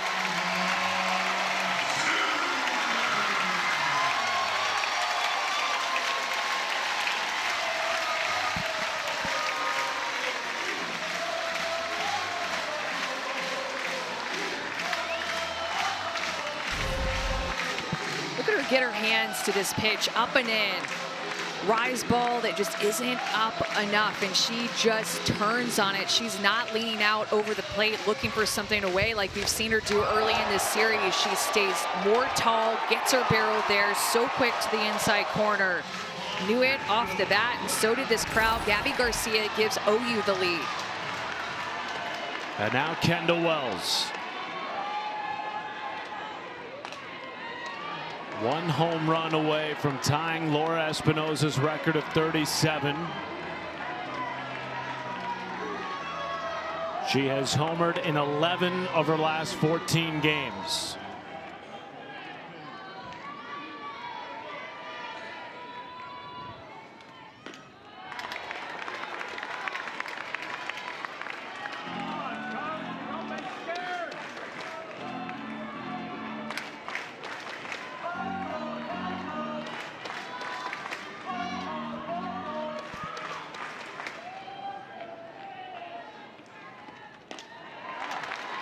Grew up in Oconee County. Went to North Oconee High School, about a 20-minute drive from Athens.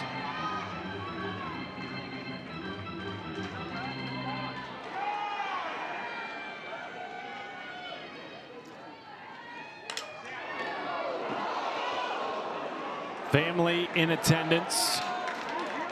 Mom and dad, grandparents, sisters, all here for what has already been a historic weekend. Has already this weekend broken the Oklahoma single season home run record. 2-2 from Rolling.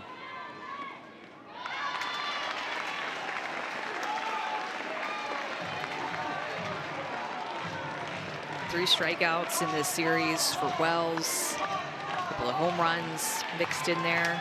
Just always feel like it's coming. You always feel like she's due no matter what. Draws a walk. Second of the day for Wells.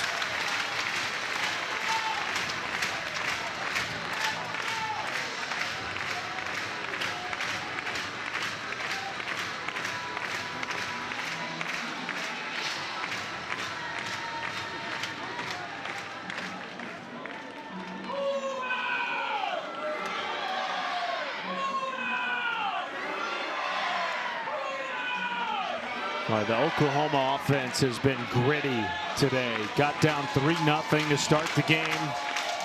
Chipped away, scored 2 unanswered runs in the second inning. Took the lead in the 4th. Game tied after that, and they grab it back here after Garcia's home run. It's definitely been, a different feel in this game than in game 1 and game 2 when Oklahoma jumped out to an early lead and just kept it. Oklahoma trying to find a different way to win in game 3, going for the sweep here today.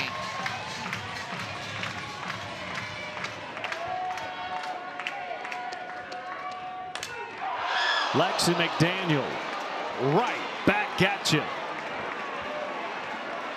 Gabby Garcia puts Oklahoma in front, and now Georgia down to their final 3 outs. That beautiful lefty power swing by Gabby Garcia. Such fast hands to that inside corner, and a meaningful home run to give Oklahoma the lead as we head to the 7th. They're just 3 outs away.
Oklahoma has won in different ways during their 4-game win streak today, twice coming from behind, and have taken a 1-run lead into the 7th inning.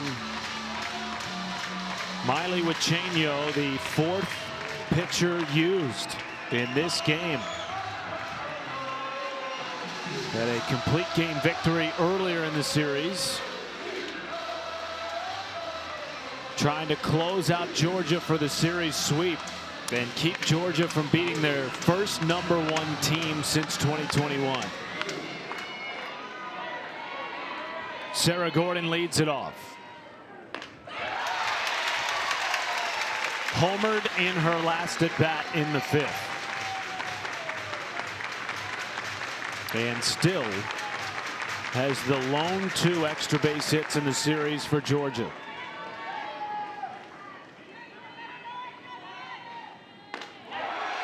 Strike 2.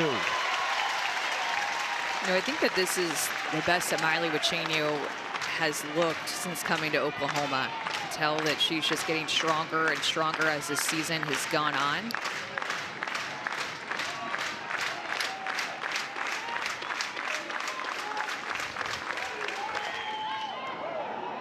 There's just something different about her this weekend. Continue to plug away, and what stands out for sure is base on balls is down. She's just commanding her rise, curve, and changeup and screw very well, being able to throw any of those pitches in any count.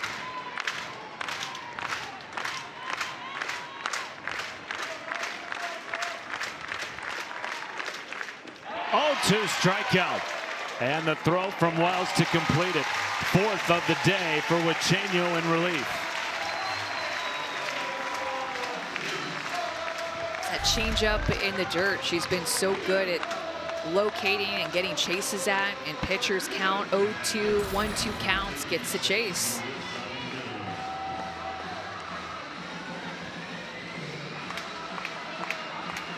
Marissa Miller comes to the plate, having walked in all 3 at bats to this point. Brushed off with a 1-0.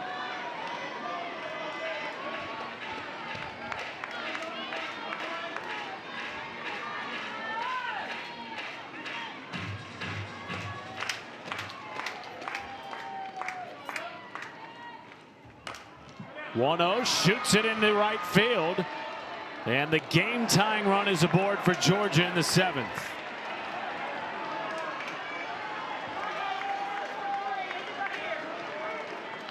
And Tony Baldwin will immediately go to his bench and pinch run for Miller with Natalie Donaldson.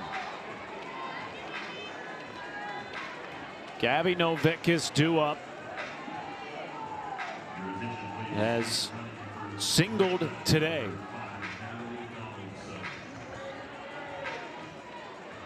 Doing so off Sydney Berzon in the 2nd inning.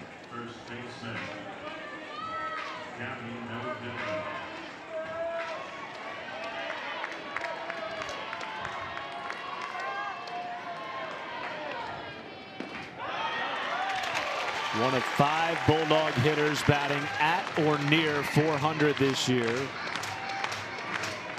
Trying to produce that clutch hit that they have lacked in one-run games.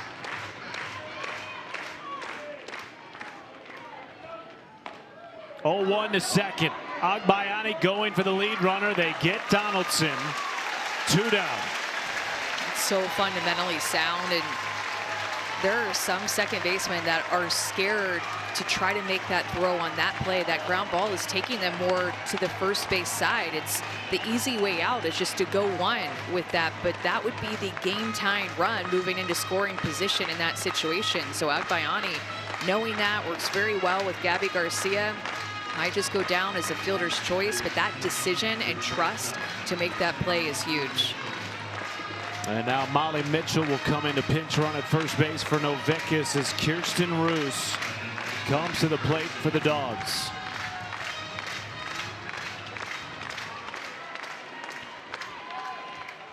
Roos up the middle. Keeps the game alive for Georgia. And the game-tying run is in scoring position in the 7th. Well, Matt, think about that decision now by Agbayani to go to second base and keep a runner that has a ton of speed out of second base, out of scoring position, because then Roos comes up, gets that single. Georgia has a chance at scoring. Who knows if Tony is for sure going to send her, but they have a chance at scoring with the speed.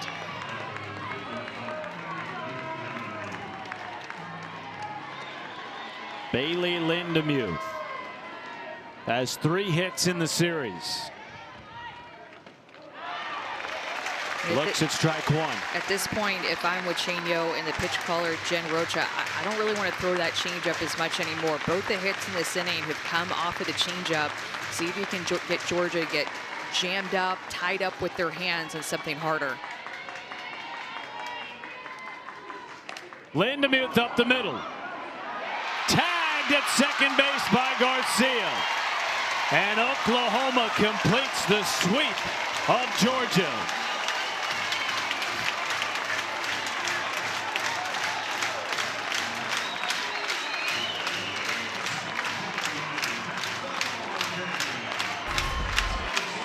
Awesome play by Gabby Garcia, the middle, stepping up in the 7th inning and just defending their home turf, helping out their pitcher, keeping this lead when it mattered most. This play, diving, tagging at the same time on her knees. Unbelievable play by Agbayani and by Garcia working together in that inning. The defense steps up big time. What a game by Oklahoma. 1-run win. They fought back against Georgia. It's heartbreaking. They fought too, but ultimately Oklahoma gets a sweep. For Amanda Scarborough, Matt Schumacher saying so long for Norman, Oklahoma, where the #1 Sooners stay atop the SEC.